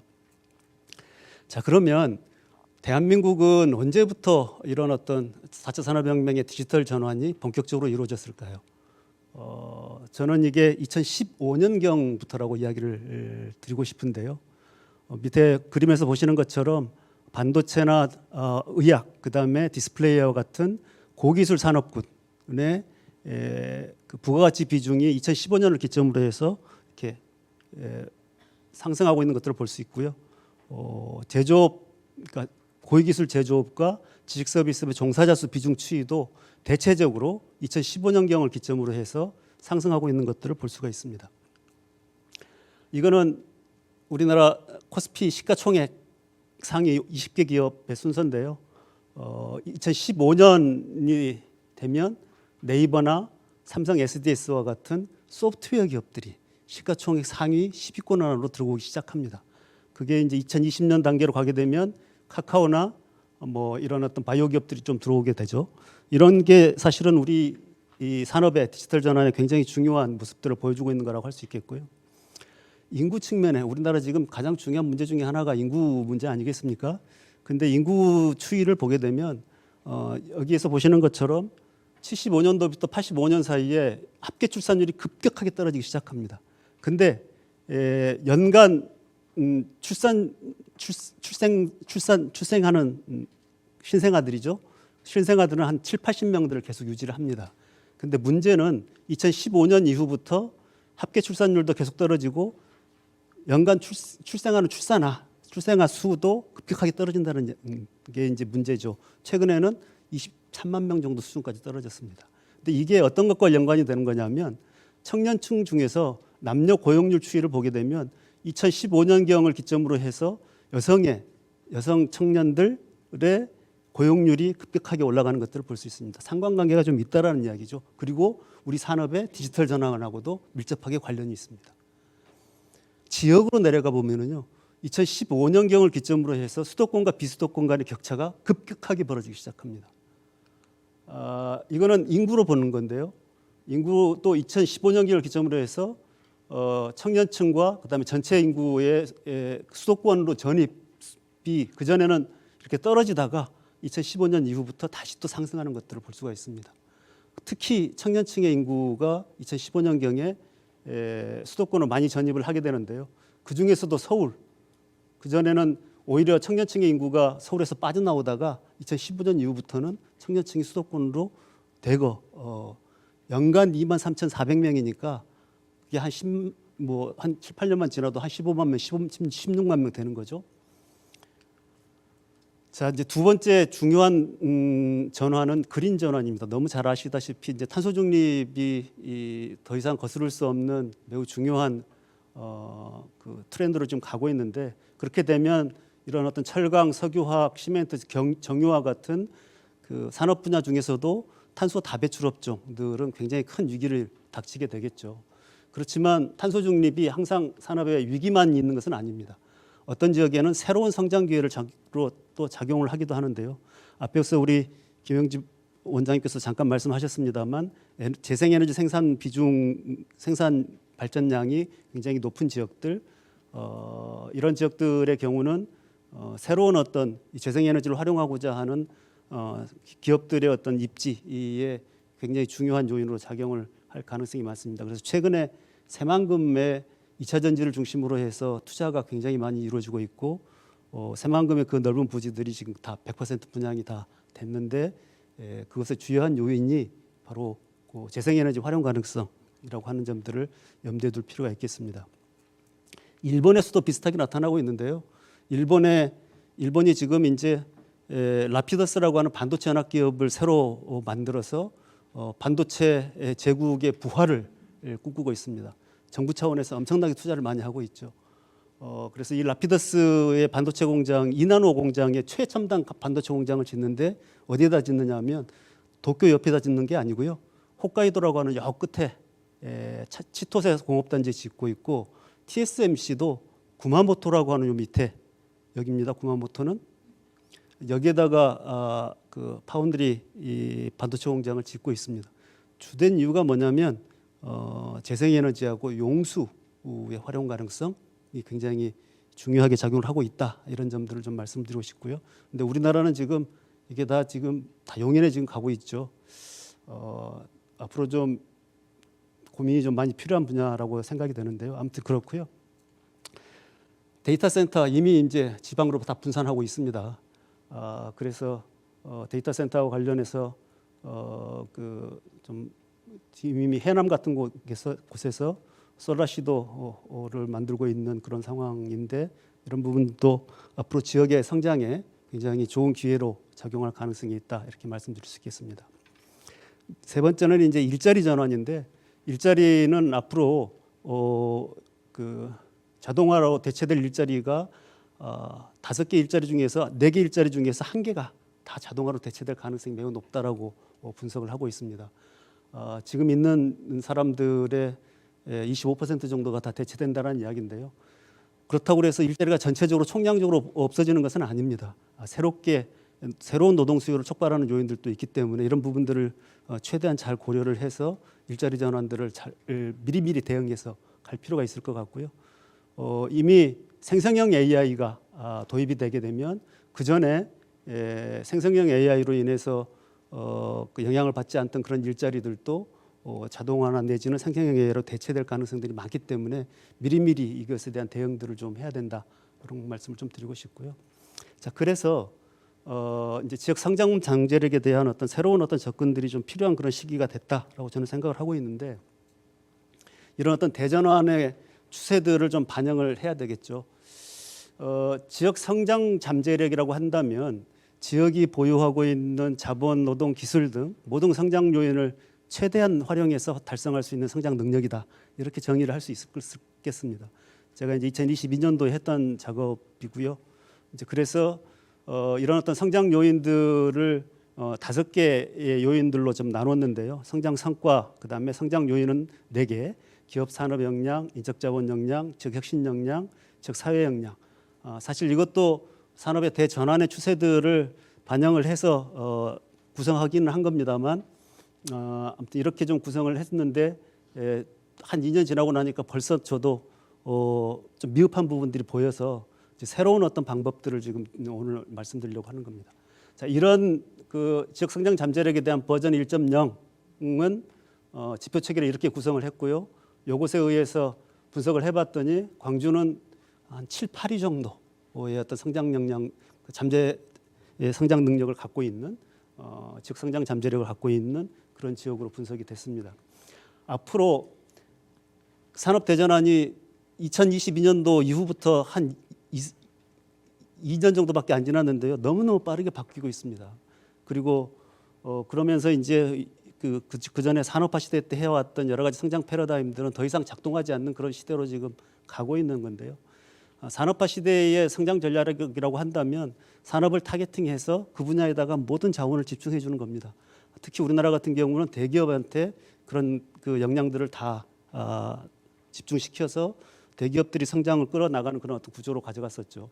그렇지만 앞으로 디지털 경제 시대의 성장은 그런 방식보다는 4차 산업혁명이 갖고 있는 특징들을 아까 제가 소프트웨어 경쟁력이 굉장히 중요한 시대로 간다고 말씀을 드렸잖아요. 그것의 배경은 혁신이 인적 자본의 투체화된 소프트웨어 부분에서 발생을 하기 때문입니다.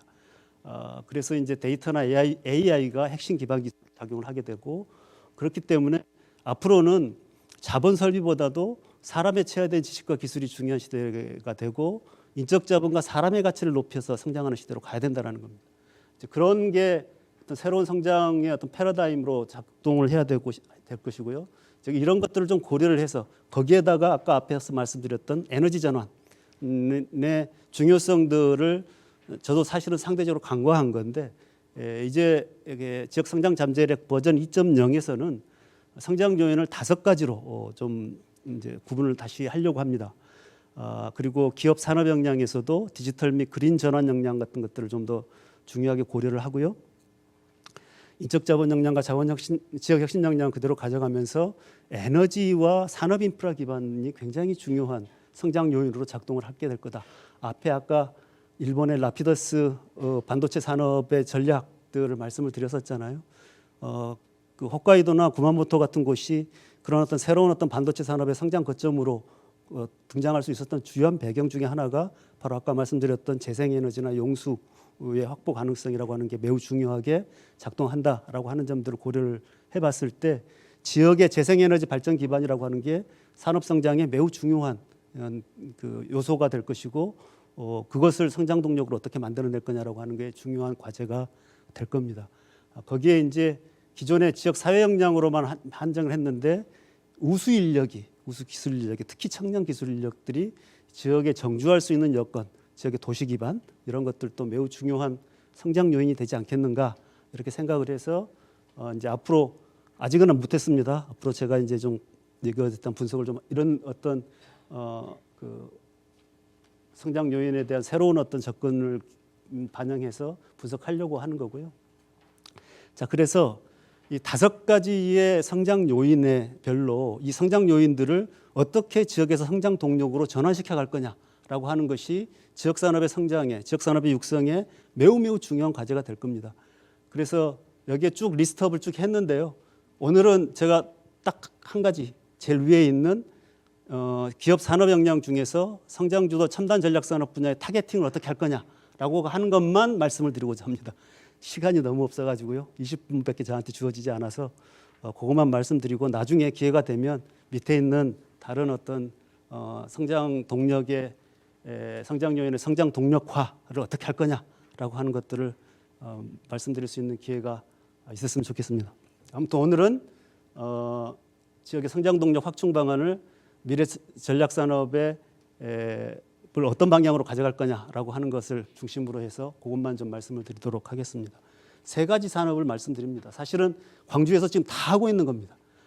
근데 이제 이게 아까 말씀드렸던 산업 대전환의 큰 흐름과 그 속에서 대전환 과정 속에서 각 산업별로도 전략적 방향들이 어떤 방향으로 가야 될 거냐라고 하는 것을 기초해서 광주에서 좀 참고할 만한 그런 분야들을 좀 말씀드리고자 합니다.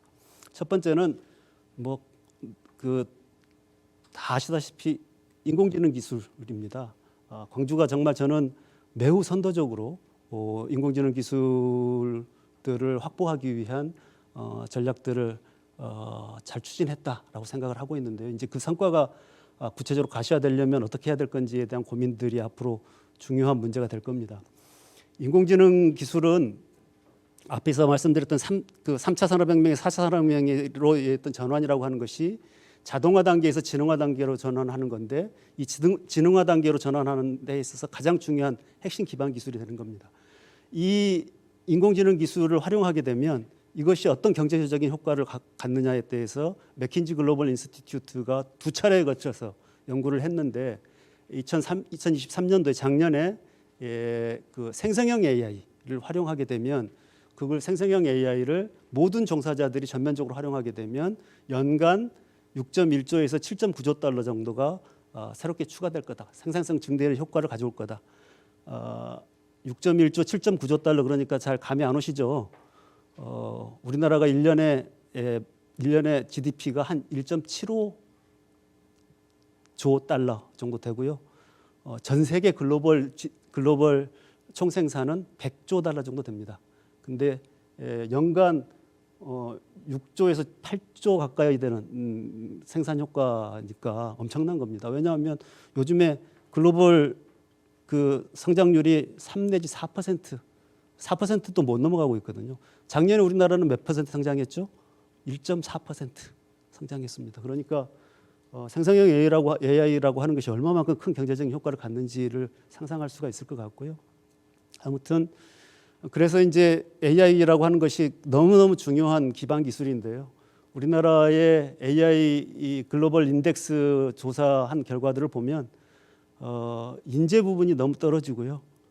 그다음에 연구, 특히 이제 개발 연구 쪽은 상당히 많이 투자를 하고 있는데 기초적인 연구, 인공지능에 대한 기초적인 연구가 굉장히 취약하고 가장 취약한 부분은 상업적 벤처로 나타나고 있습니다. 18위 정도로 되고 있죠.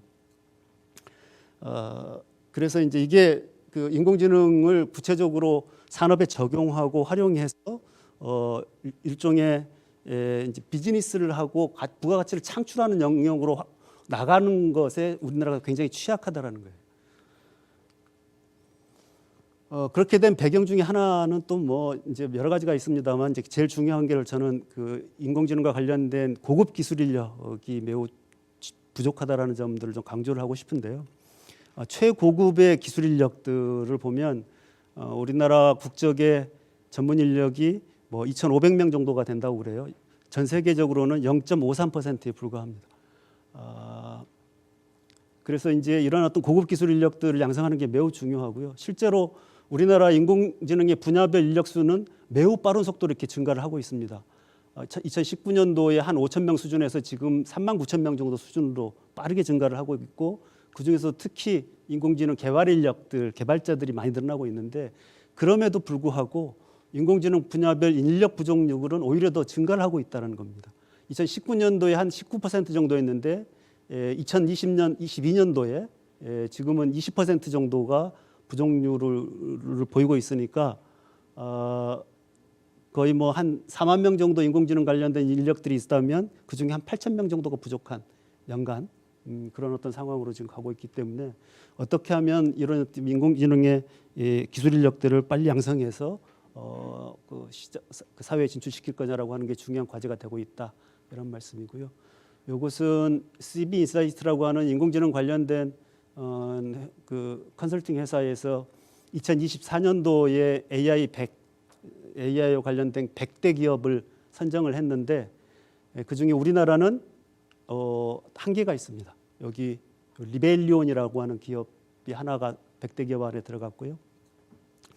자, 여기에서 제가 보여드리고 싶은 것은 뭐냐면 요거 우리나라가 뭐 한 개의 기업밖에 없다 이걸 보여드리고 싶은 게 아니고 AI 산업의 생태계에 대해서 좀 관심을 가지실 필요가 있겠다라는 겁니다. AI와 관련된 버티컬 AI라고 하는 분야들은 각 산업에서 AI를 활용하고 있는 분야. 이제 헬스케어를 비롯해서 뭐 게임이라든지 그다음에 뭐 제조업도 있고요. 요 각 산업별로 활용되고 있는데 거기에 어떤 대표 기업들을 좀 제시를 했던 거고 그다음에 수평적인 측면에서는 AI와 관련된 기능적인 측면에서 각각의 분야 이제 검색을 비롯해서 뭐 게임이라든지 뭐 다양한 비주얼라이저 하는 거라든지 뭐 이런 것들 쭉 이제 보여주고 있고요. 그다음에 AI 인프라스트럭처와 관련된 분야들 여기는 이제 AI와 관련된 그 모델과 관련된 것들 우리나라는 주로 이제 AI 반도체 분야에 리벨리온이라는 기업이 100대 기업 안에 들어가 있는 그런 거라고 보고 있습니다. 그래서 이제 광주도 AI를 기반으로 해서 산업화해 나가려면 이런 AI의 어떤 산업 생태계라고 하는 것들이 어떤 식으로 구성이 되고 있고 지금 글로벌하게는 어떤 기업들이 지금 치고 나가고 있고 그 분야와 관련해서는 광주에서는 뭘 어떤 분야에 좀 타겟팅을 해야 될 거냐라고 하는 것들을 좀 깊이 있게 연구를 좀 해야 될 필요가 있지 않느냐라는 차원에서 좀 보여드리고 있는 거고요. 두 번째는 광주도 이제 5대 전략 산업, 2대 기반 산업, 2대 도전 산업에서 굉장히 저는 매우 잘 만들었다고 생각을 하는데요. 도전 산업 중에 하나가 이제 반도체죠. 반도체는 AI와 같이 4차 산업혁명 시대에서는 가장 중요한 기반 기술이나 마찬가지입니다. 반도체가 AI만 기반 기술이 아니고 반도체도 기반 기술이다 이렇게 보시면 될 것 같고요. 그 중에서도 지금 우리나라는 메모리 반도체밖에 못 하고 있는데 시스템 반도체에 대한 관심들을 말로는 하고 있는데 실제로는 제대로 하고 있는 게 하나도 없어요. 그래서 이제 시스템 반도체 산업을 육성하기 위한 노력들을 국가가 제대로 못하면 지역에서부터라도 좀 적극적으로 해야 되지 않겠나 이런 생각을 갖고 있는데요. 세계 반도체 시장 규모는 잘 아시겠습니다만 한 6천억 달러 정도 되는데 그중에 메모리 비중은 23.9%, 24%밖에 안 되고 나머지 76%가 다 시스템 반도체 쪽이 비메모리 쪽입니다. 그러니까 메모리 시장보다도 3배 정도 더 커요. 근데 이 비메모리 분야에서는 우리나라가 세계 시장 점유율이 3.3%밖에 안 됩니다. 그것도 계속 줄어들고 있어요. 삼성반도체가 파운드리 쪽에서 TSMC를 따라잡겠다고 3나노 공정을 먼저 상용화했다는 이야기도 뭐 하고는 있습니다만 그럼에도 불구하고 파운드리 쪽에서 TSMC와 삼성의 격차는 계속 벌어지고 있습니다. 왜 그러냐? 우리나라 비메모리 반도체는 어떤 분야에 주로 되고 있냐면 이제 기업은 먼저 삼성전자, LX 세미콘, SK 하이닉스, 서울반도체가 96% 정도를 차지해요. 근데 이 4개 업체가 만드는 게 주로 뭐냐? 주로 스마트폰이나 텔레비전이나 디스플레이에 들어가는 칩들을 생산해요. 그러니까 우리나라가 지금 주요한 메이저 메이커들이 만들어서 세계 시장에 수출하고 있는 그런 제품에 들어가는 일부 시스템 반도체만을 생산하고 있는 정도에 그치고 있다. 시스템 반도체를 생산해서 수출하고 있는 것은 거의 없다. 이렇게 보시면 됩니다. 그러니까 이제 메모리 반도체는 전 세계 시장의 거의 한 60% 정도의 시장 그 마켓 쉐어를 가지고 있습니다만 시스템 반도체는 지금 뭐 계속 줄어들고 있잖아요. 3%, 3.2%, 2.9% 이렇게. 근데 시스템 반도체는 메모리 반도체는 생산 기술 그러니까 생산 공정 기술이 굉장히 중요하죠. 수율이 높아야 되고요. 그다음에 불량률이 낮아야 되고 그리고 이제 미세 가공을 할 수 있는 그런 어떤 기술력들이 있어야 되고 이런 것들이 결합돼야 되는 거지만 비메모리 반도체 쪽은 설계, IP 그러니까 이제 지적재산권이죠. 그다음에 기술 인력 이게 중요한 산업 분야예요. 그러니까 장비나 규모의 경제로 가는 그런 어떤 우리나라 그동안 잘해왔던 생산 공정 중심의 혁신을 가지고서는 따라가기 힘든 그런 산업이라는 거죠.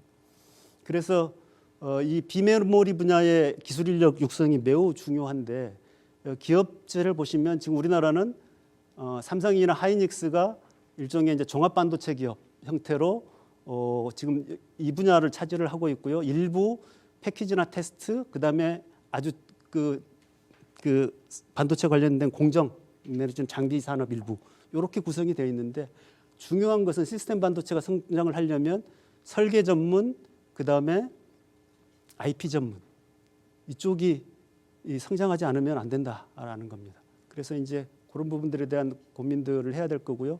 결국에는 이건 다 사람의 문제다라는 겁니다.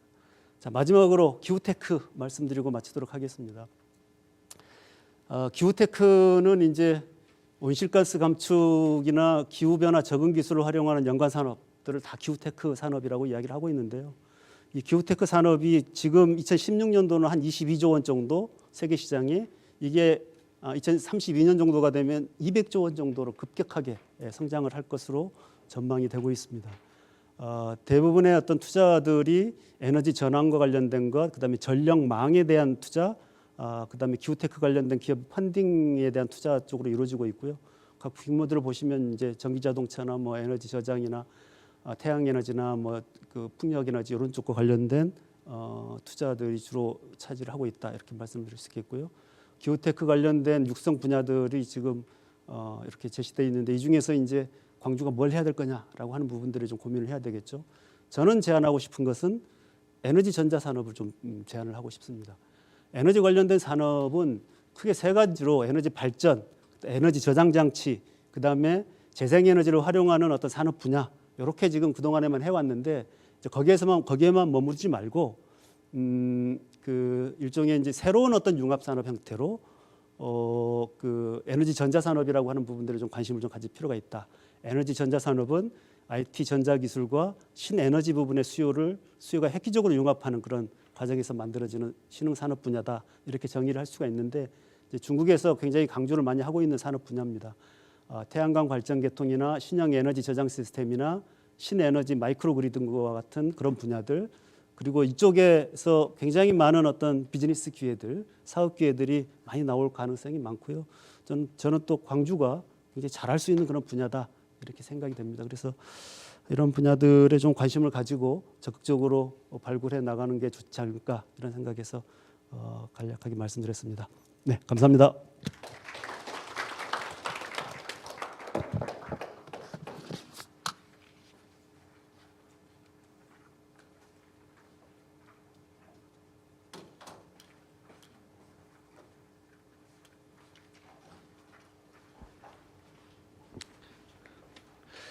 네, 광주가 앞으로 만들어야 할 성장 잠재력에 대한 5가지 정도 제안하셨는데요. 그 중에 하나만 오늘 맛보기 좀 보이신 것 같습니다. 나중에 한번 깊게 모셔서 또 자세하게 한번 말씀을 또 청해서 드려야 될 것 같습니다. 다시 한번 우리 김영수 박사님께 큰 박수 부탁드리겠습니다.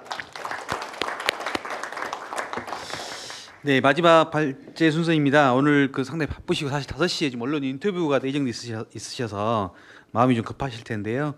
우리 시의 모든 산업과 경제를 책임지고 계시는 최고 책임자시죠. 김용수 실장님 모셔서 민선 8기 산업 육성 추진 성과와 국비확보 대응 방안에 대한 발제를 듣도록 하겠습니다. 큰 박수 부탁드리겠습니다. 네, 안녕하십니까. 강주시 인공지능산업실장 김용수입니다. 저도 이제 현장에 와서 알았는데 좀 죄송한데 자료가 준비가 안 됐다고 하네요, PT가. 그래서 아마 출력물을 좀 참고를 하셔야 될 것 같습니다. 배포된 자료를 중심으로 말씀을 드리겠습니다. 먼저 오늘 이 2030 포럼에 지금 강주 전략산업의 미래를 택해 주신 우리 강주마당 2030 포럼에 감사를 드리고, 저희 어떤 산업 담당 부서장으로서 이렇게 많은 어떤 정책에 대한 제언이나 이런 아이디어를 받을 수 있는 어떤 기회를 갖게 됐는데 감사를 드리고요. 제가 앞으로 어떤 우리 시정 정책을 수립하는 데 많은 참고를 하도록 하겠습니다. 특히 우리 산업연구위원 김영수 위원님이 말씀하신 AI, 반도체, 알리베 이 부분들이 물론 이제 강주를 생각하면서 말씀하셨겠지만 결국 우리가 추진하고 있는 우리 시정 방향이 틀리지 않았다 하는 점에서 큰 위안을 받으며 앞으로 그 사업들 관련된 사업들 본격적으로 추진하도록 하겠습니다. 저는 이제 앞에서 어떤 저희 전략의 이런 부분을 말씀드렸기 때문에 그냥 제가 우리 시를 대표해서 지금까지 민선 8개대로 들어왔던 추진 성과라든가 그다음에 또 당장 시급한 내년의 예산 정도 이렇게 간략하게 이렇게 말씀드리는 걸로 가름하겠습니다. 저희 이제 민선 8기 육성 전략 보면 9대 산업이 있는데 제가 보면서 좀 차이가 있더라고요. 저희 시에서는 제일 위에가 도전 산업이 제일 위에 올라옵니다. 근데 지금 계속 자료를 보니까 도전이 밑인데 우리 저희 시에서는 이 도전 산업이 우리 시의 산업의 외연을 넓힐 수 있다. 이렇기 때문에 저희는 항상 최우선 순위에 두고 지금 사업을 추진하고 있다. 이 말씀을 드리겠습니다. 민선 8기 주요 추진 성과를 보게 되면 저희는 어쨌든 우리 산업의 그릇을 키우자. 이게 우리 시정의 방향이었던 것 같습니다. 그래서 우리 기업이 강주에 투자하고 경쟁력을 키워가는데 필수적인 산업단지 확충에 좀 노력을 했었고요. 지금은 그 하드웨어에 우리가 기업이라든가 기반시설 이런 소프트웨어를 채워가는데 지금 노력을 하고 있습니다. 그래서 민선 8기 들어서 저희들이 이러한 노력으로 현재 90개의 기업과 투자 유치 협약을 했었고 거기에 한 유치 금액으로 보게 되면 어떤 광역도나 어떤 그런 도하고는 좀 비교가 안 되겠지만 한 9,500억 정도 이렇게 지금 그렇게 확보를 하고 있습니다. 무엇보다도 14년 만에 우리가 미래차 국가산단에 유치됐던 게 가장 큰 실적인 거고, 현재 우리 자체적으로 의료 특화산업단지도 저희들이 조성을 하고 있습니다. 그리고 제조 기반 혁신, 그러니까 디지털 전환이죠. 그러기 위해서 기존의 어떤 하남산이나 본천산단, 여기 어떤 노후 환경 재생 사업도 같이 병행을 하고 있습니다. 우리 시는, 우리 강주는 산업을 AI와 미래철 양날개로 해서 지금 미래산업 대전환을 추진하고 있습니다. 아까 여러분들이 말씀해 주셨는데 AI 반도체, 인공지능, 반도체 산업 생태계 조성을 위해서 노력을 하고 있고, 지금 1단계 사업이 24년 금년에 마무리되는데 한 4,300억 정도 투자해서 우리 슈퍼컴이나 데이터 센터, 실증 장비 등 핵심 인프라를 구축하고 있습니다. 그리고 데이터 센터 같은 경우는 작년 11월부터 지금 기업들의 서비스를 본격적으로 하고 있고요. 아까 그다음에 저희 이제 2단계 사업으로 이제 예비 타당성 조사를 추진하고 있습니다. 어쨌든 우리 강주를 위해서는 1단계와 2단계가 공백 없이 추진될 수 있도록 저희 회사에서, 저희 시청에서는 전사적으로 지금 대응을 하고 있다는 말씀을 드리겠습니다. 그리고 이제 무엇보다도 AI 아까 말씀하셨을 때 인력을 말씀하셨는데, 저희는 초중고부터 대학원까지 그리고 실무 인력까지 완성하는 인재 사다리를 구축해서 지금 하고 있습니다. 그래서 일단 가장 당면된 현안은 저희들 지스트 AI 영재고 27년 개교를 위해서 추진하는 사업이고요. 지금 현장 전문 실무형 인재 양성을 위해서 AI 사관학교, 그다음에 직무 전환 교육 등을 추진하고 있습니다. 아직도 꿈을 버리지 않고 있습니다. 저희들의 반도체 첨단 전략 산업 지정을 준비하기 위해서 현재도 반도체 어떤 산업 생태계 구축을 위해서 계속 노력을 하고 있습니다. 그래서 첨단 공정 인프라 구축을 위해서 지금 시각지능 반도체 첨단 공정 팩 구축이라든가 이런 부분들을 계속 하고 있고, 또 무엇보다도 중요한 인력 양성을 위한 삼성전자 계약학과 신설, 그리고 반도체 공동연구소, 반도체 특성화 대학도 다 작년에 저희들이 유치돼서 지금 추진을 하고 있습니다. 무엇보다도 우리 산업의 40%를 차지하는 미래차가 아주 핵심 산업이라고 볼 수 있겠습니다. 14년 만에 100만 평 미래차 국가산업단지 유치해서 현재 정부의 범정부 추진단과 같이 지금 속도를 내서 조성을 하고 있습니다. 아울러 220만 평의 미래차 소부장 특화단지도 작년에 유치를 해서 현재 총 사업비 5,570억 원을 투입되는 사업을 추진하고 있다는 말씀을 드리겠습니다.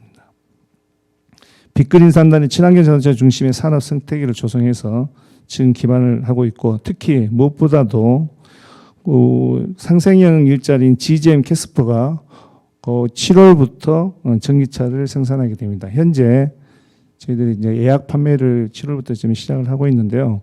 5월 생산 목표가 5만 3천 대, 거기에 전기차가 한 2만 1,500대 정도 됩니다.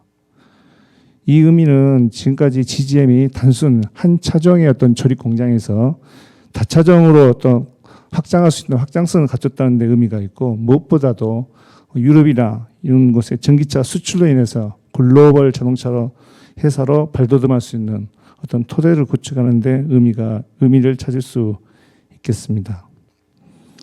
그리고 저희 에너지 신산업 기반 강화 및 친환경 전환 속도에도 가속화를 내고 있습니다. 저희 에너지밸리를 중심으로 인해서 지역 배터리 연구시설 기반 구축, 그리고 특히 이제 분산 에너지 산업 활성화 대비해서 기술 기반이라든가, 또 하반기에 예상되는 특화 지역 지정을 위해서 지금 연구 영역 등 준비를 하고 있다는 말씀을 드리겠습니다. 그리고 수소 산업 활성화를 위해서 수소도시 조성 추진 사업, 그리고 연료전지 발전 건립 운영도 적극 추진하고 있습니다. 그리고 전남대, 조선대 경쟁력 있는 인프라죠. 저희가 전남과 함께 첨단 의료 복합단지도 추진을 하고 있습니다. 물론 이 부분들이 이제 전 지자체가 경쟁적으로 하고 있기 때문에 좀 쉽지 않는 어떤 경쟁이긴 하지만, 그 일환으로 저희들은 의료 특화 산업단지도 지금 14만 평 조성을 하고 있고요. 무엇보다도 지금 우리 강주가 실증도시로 지금 변모를 하고 있는데, 의료부나 테스트베드도 저희는 구축해서 운영을 하고 있습니다. 그리고 손안고 원자력 의학원 건립 초성 마련을 위해서 저희들이 실무 추진단을 만들고 지금 타당성 영역도 발주하고 있습니다. 이 부분은 저희들이 어쨌든 시기적으로는 좀 시기상조라는 어떤 정부의 이야기도 있지만 저희가 어떤 선정을 하기 위해서는 계속 지속적으로 요구되는 부분이 있기 때문에 금년에도 예타 영역비도 국비 20억 지원을 지속적으로 건의를 하고 있습니다.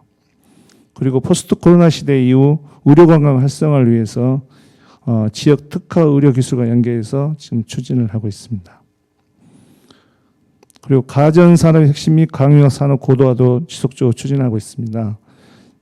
CS 강주 홍보관 운영으로 해서 2023년 저희 관내 기업이 1,000만 불 수출 계약을 하는 등 성과를 냈었고 금년에는 6개소 그 기업이 혁신상을 수상하는 그런 성과를 거뒀습니다.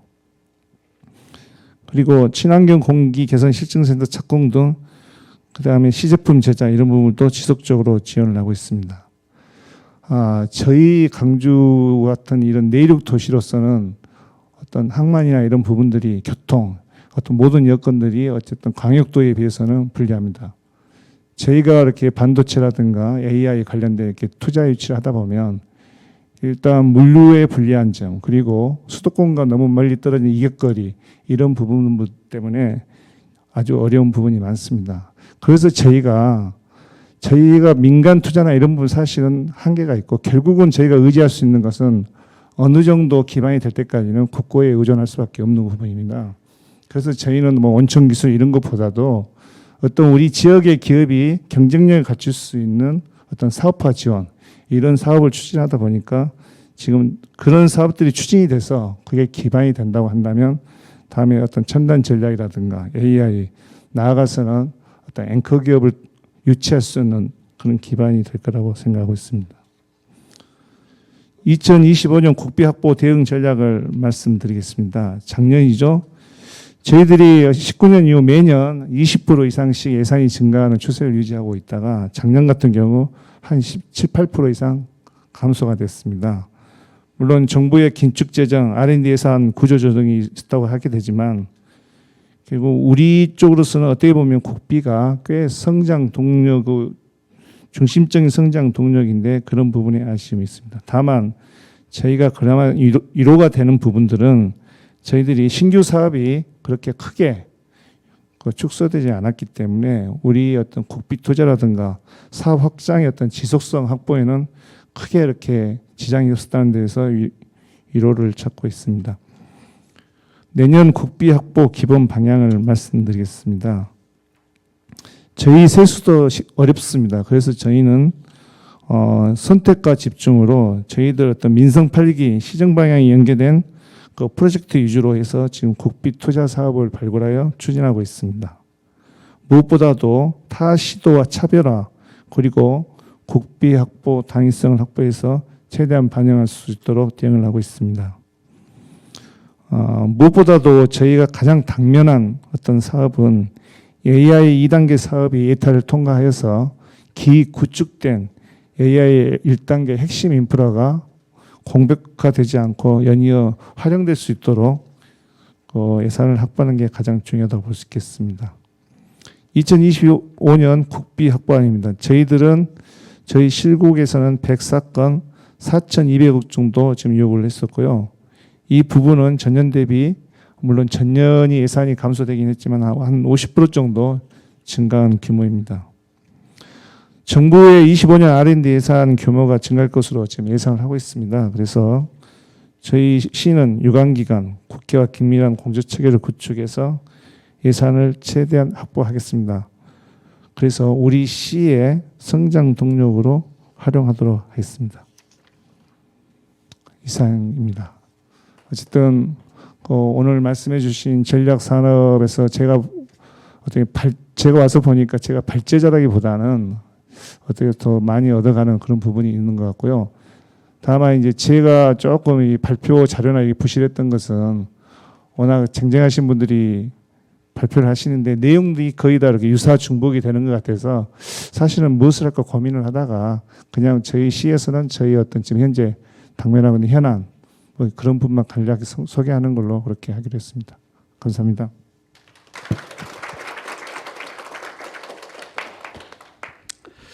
네, 현재 우리 시에서 가장 실국장님들 중에서 가장 바쁘시고 어깨가 무거우신 분입니다. 우리 김효성 실장님께 다시 한번 감사의 박수 부탁드리겠습니다.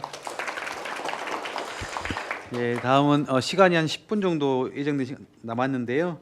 간단히 뭐 질의응답을 이렇게 혹시 질문 있으시면 간단하게 좀 해주시고, 안 그러면 마지막에 발제자분들 한 번씩 마무리 발언 듣도록 하겠습니다. 그 전에 우리 시의회 산업건설위원회 위원장님이시죠, 박필수 위원장님 모셨습니다. 2030 포럼의 운영위원이시다고 그러시니까 혹시 또 한 말씀 해주십시오. 네, 네, 네.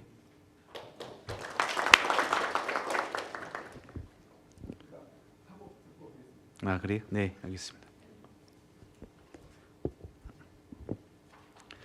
네, 혹시 오늘 그 포럼 발제 내용이나 뭐 들으시면서 또 그 외 여러 가지 자료를 또 보시면서 궁금하신 내용들, 또 아니면 또 여러 가지에 대해서 다른 의견이 있으시면 자유롭게 말씀을 해주시면 좋을 것 같습니다.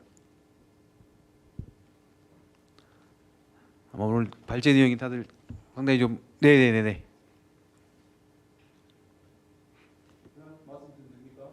네, 잠시만요. 약간 간단하게 소개해 주시고 말씀이 될 것 같습니다. 반갑습니다. 저는 김미남이라고 합니다. 지난 정부에 이제 그 청와대 행정관은 있었고 보건복지부 장관 정책보좌관 했습니다. 그래서 이제 이 토론회를 제가 관심 있게 듣고 싶어 왔고, 잠깐 좀 드리고 싶은 좀 잠깐 좋은 식의 이야기는, 지난 이제 정부하고 지금 현 정부하고 좀 차원은 좀 다르긴 합니다만은, 대체적으로 보니까 이렇게 지방 정부에서 보통 정치권, 특히 대통령실이라든가 청와대 같은 경우, 지금 이제 대통령실인데요, 정치권에 집중적으로 좀 의존하거나 의탁하려고 하는 이게 마인드가 좀 더 강하더라고요. 이제 물론 지방자치단체나 지방정부에서는 업무적인 것은 최선을 다해서 열심히 하시고는 계시지만, 그 부분보다도 정치권에 좀 의존하려고 하는 이런 게 좀 강하게 크다 보니까, 예를 들면 하나 예를 들어보면 제가 보건복지부에 있을 때 강주에 이제 내용은 좀 다릅니다만 사안을 좀 말씀드리는 거예요. 공공의료 관련해서 부처에서 실무진들이 생각하는 부분은 A라는 부분은 가고 있는데, C나 이쪽에서는 다른 각도로 생각을 하고 있더라고요.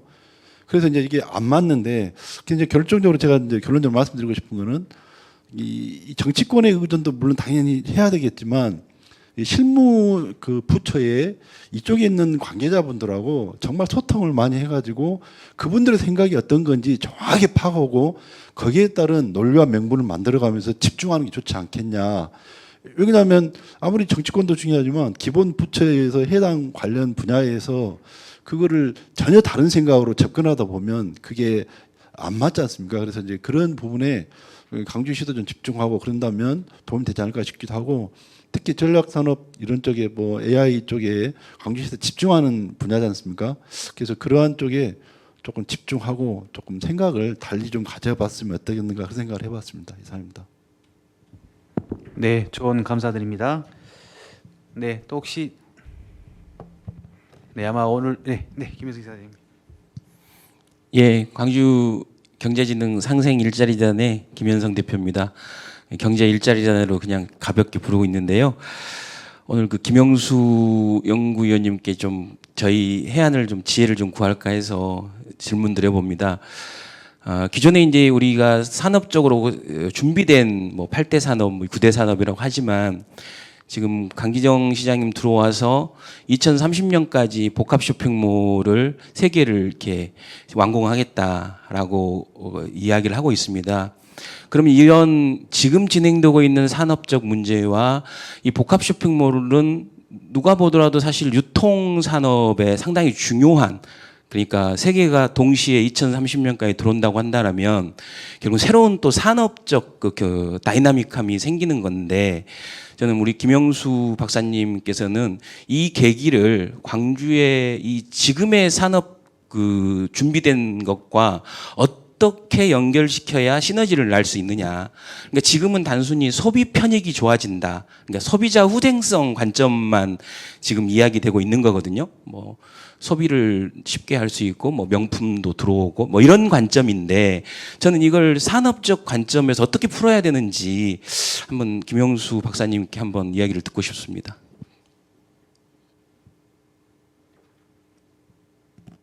네, 혹시 질문도 한꺼번에 받고요. 마지막 마무리 발언 겸해서 하겠습니다. 혹시 다른 질문도 있으실까요? 예. 아마 오늘 여러 좋은 말씀들 사실은 뭐 공부하고 학습하는 그런 의미였던 것 같아서 다음 또 부족한 것은 또 다른 기회, 다른 포럼을 또 만들어서 또 채워가시도록 하겠습니다. 그러면 방금 우리 김현성 이사장님의 질문에 대한 답변 겸 마무리 발언을 우리 김영수 연구위원님께서 해주시면서 저 다음 또 발제 마무리하겠습니다. 네, 너무 어려운 질문 해주셔가지고요.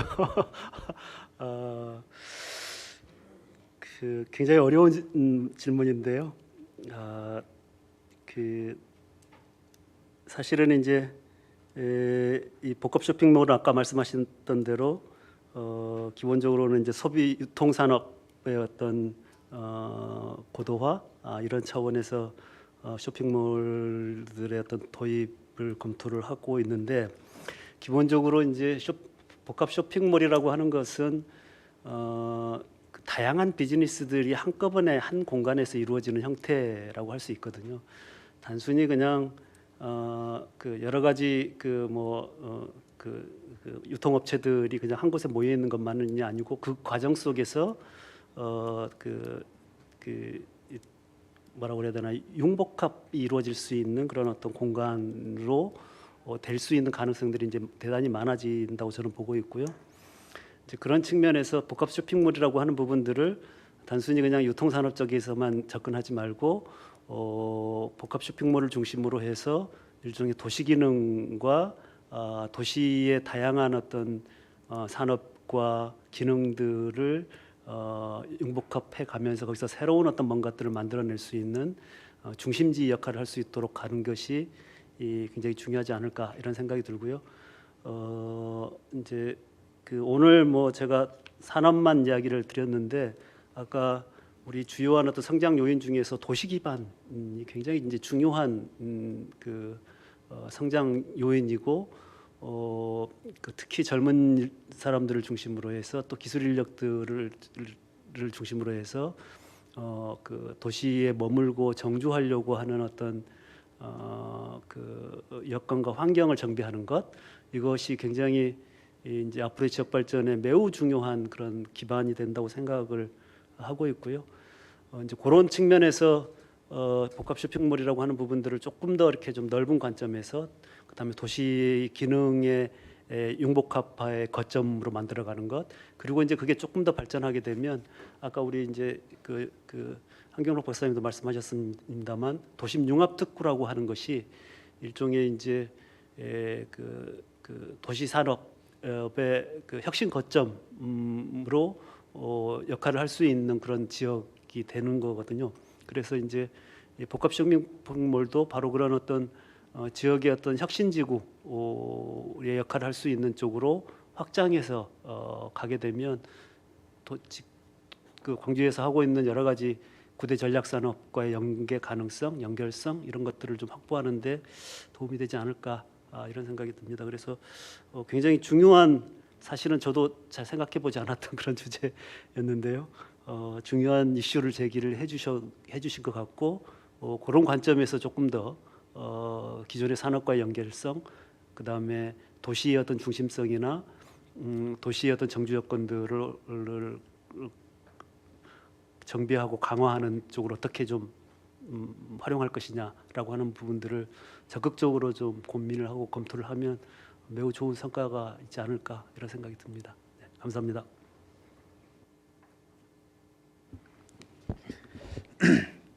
네, 방금 질문에 대한 답변 겸 마무리 발언 또 혹시 뭐 네네 알겠습니다. 우리 한경록 실장님 마무리 또 말씀해 주십시오.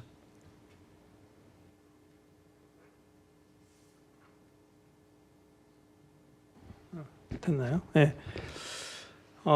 김명수 박사님 좋은 말씀 해주셨는데 워낙 관심사니까요. 복합 쇼핑몰 2030년 이외에도 달빛 철도라든가 2030년을 기점으로 해서 광주의 말 그대로 대전환이 일어날 이슈들이 굉장히 많이 복합적으로 연결이 되어 있습니다.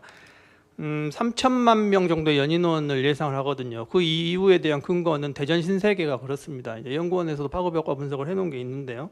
일종의 고급 서비스 산업이 들어오기 때문에 지금부터 인력 양성과 관련해 가지고 이 공간을 어떻게 지역 인재들로 채울 건지에 대한 고민이 시작돼야 되고요.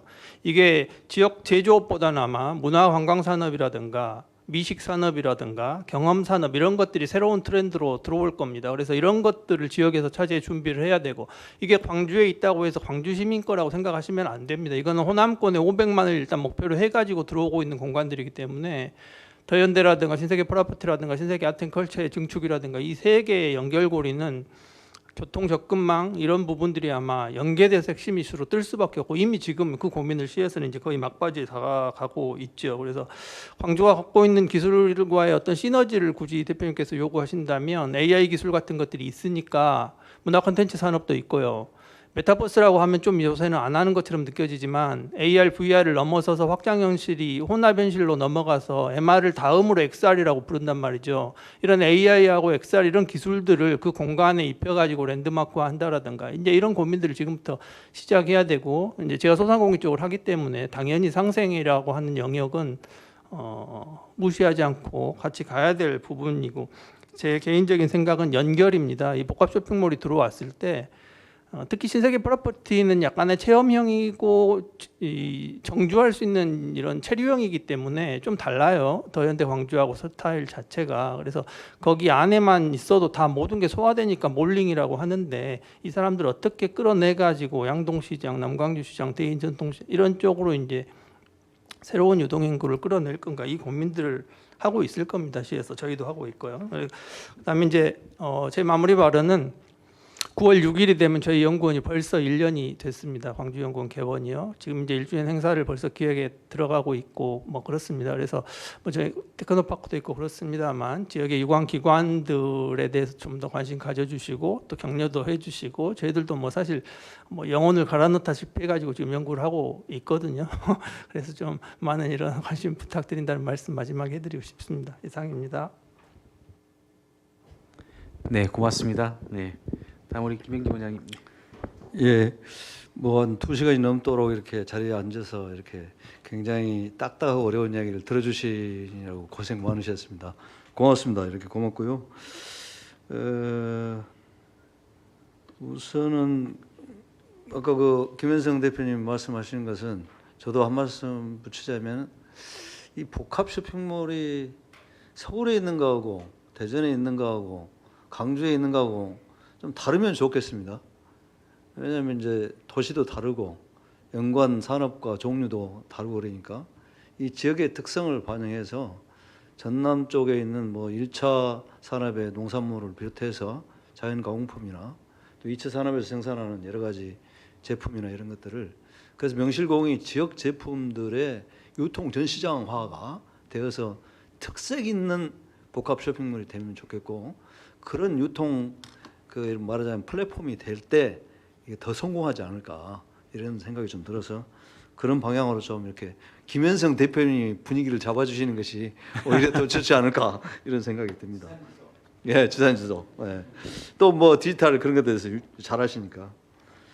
이제 오늘 이제 저희가 여러 가지 이야기를 했습니다만, 중요한 것은 우리가 늘 이야기하듯이 늘 현실에 발을 굳건히 딛고 미래로 나아가는 상상을 좀 해나가는 그런 태도가 중요하다고 봅니다. 그런 의미에서 너무 미래만을 강조해서 현재의 산업의 바탕을 잃어버려서는 안 되고, 그래서 우리가 갖고 있는 자동차나 가전이나 이런 현실적인 산업을 어떻게든지 우리가 전착하면서 그 위에 이제 인공지능과 뭐 여러 가지 이렇게 미래 산업을 얹어가는 노력들을 계속하는 것이 우리의 과제가 아닐까 이런 생각이 들고요.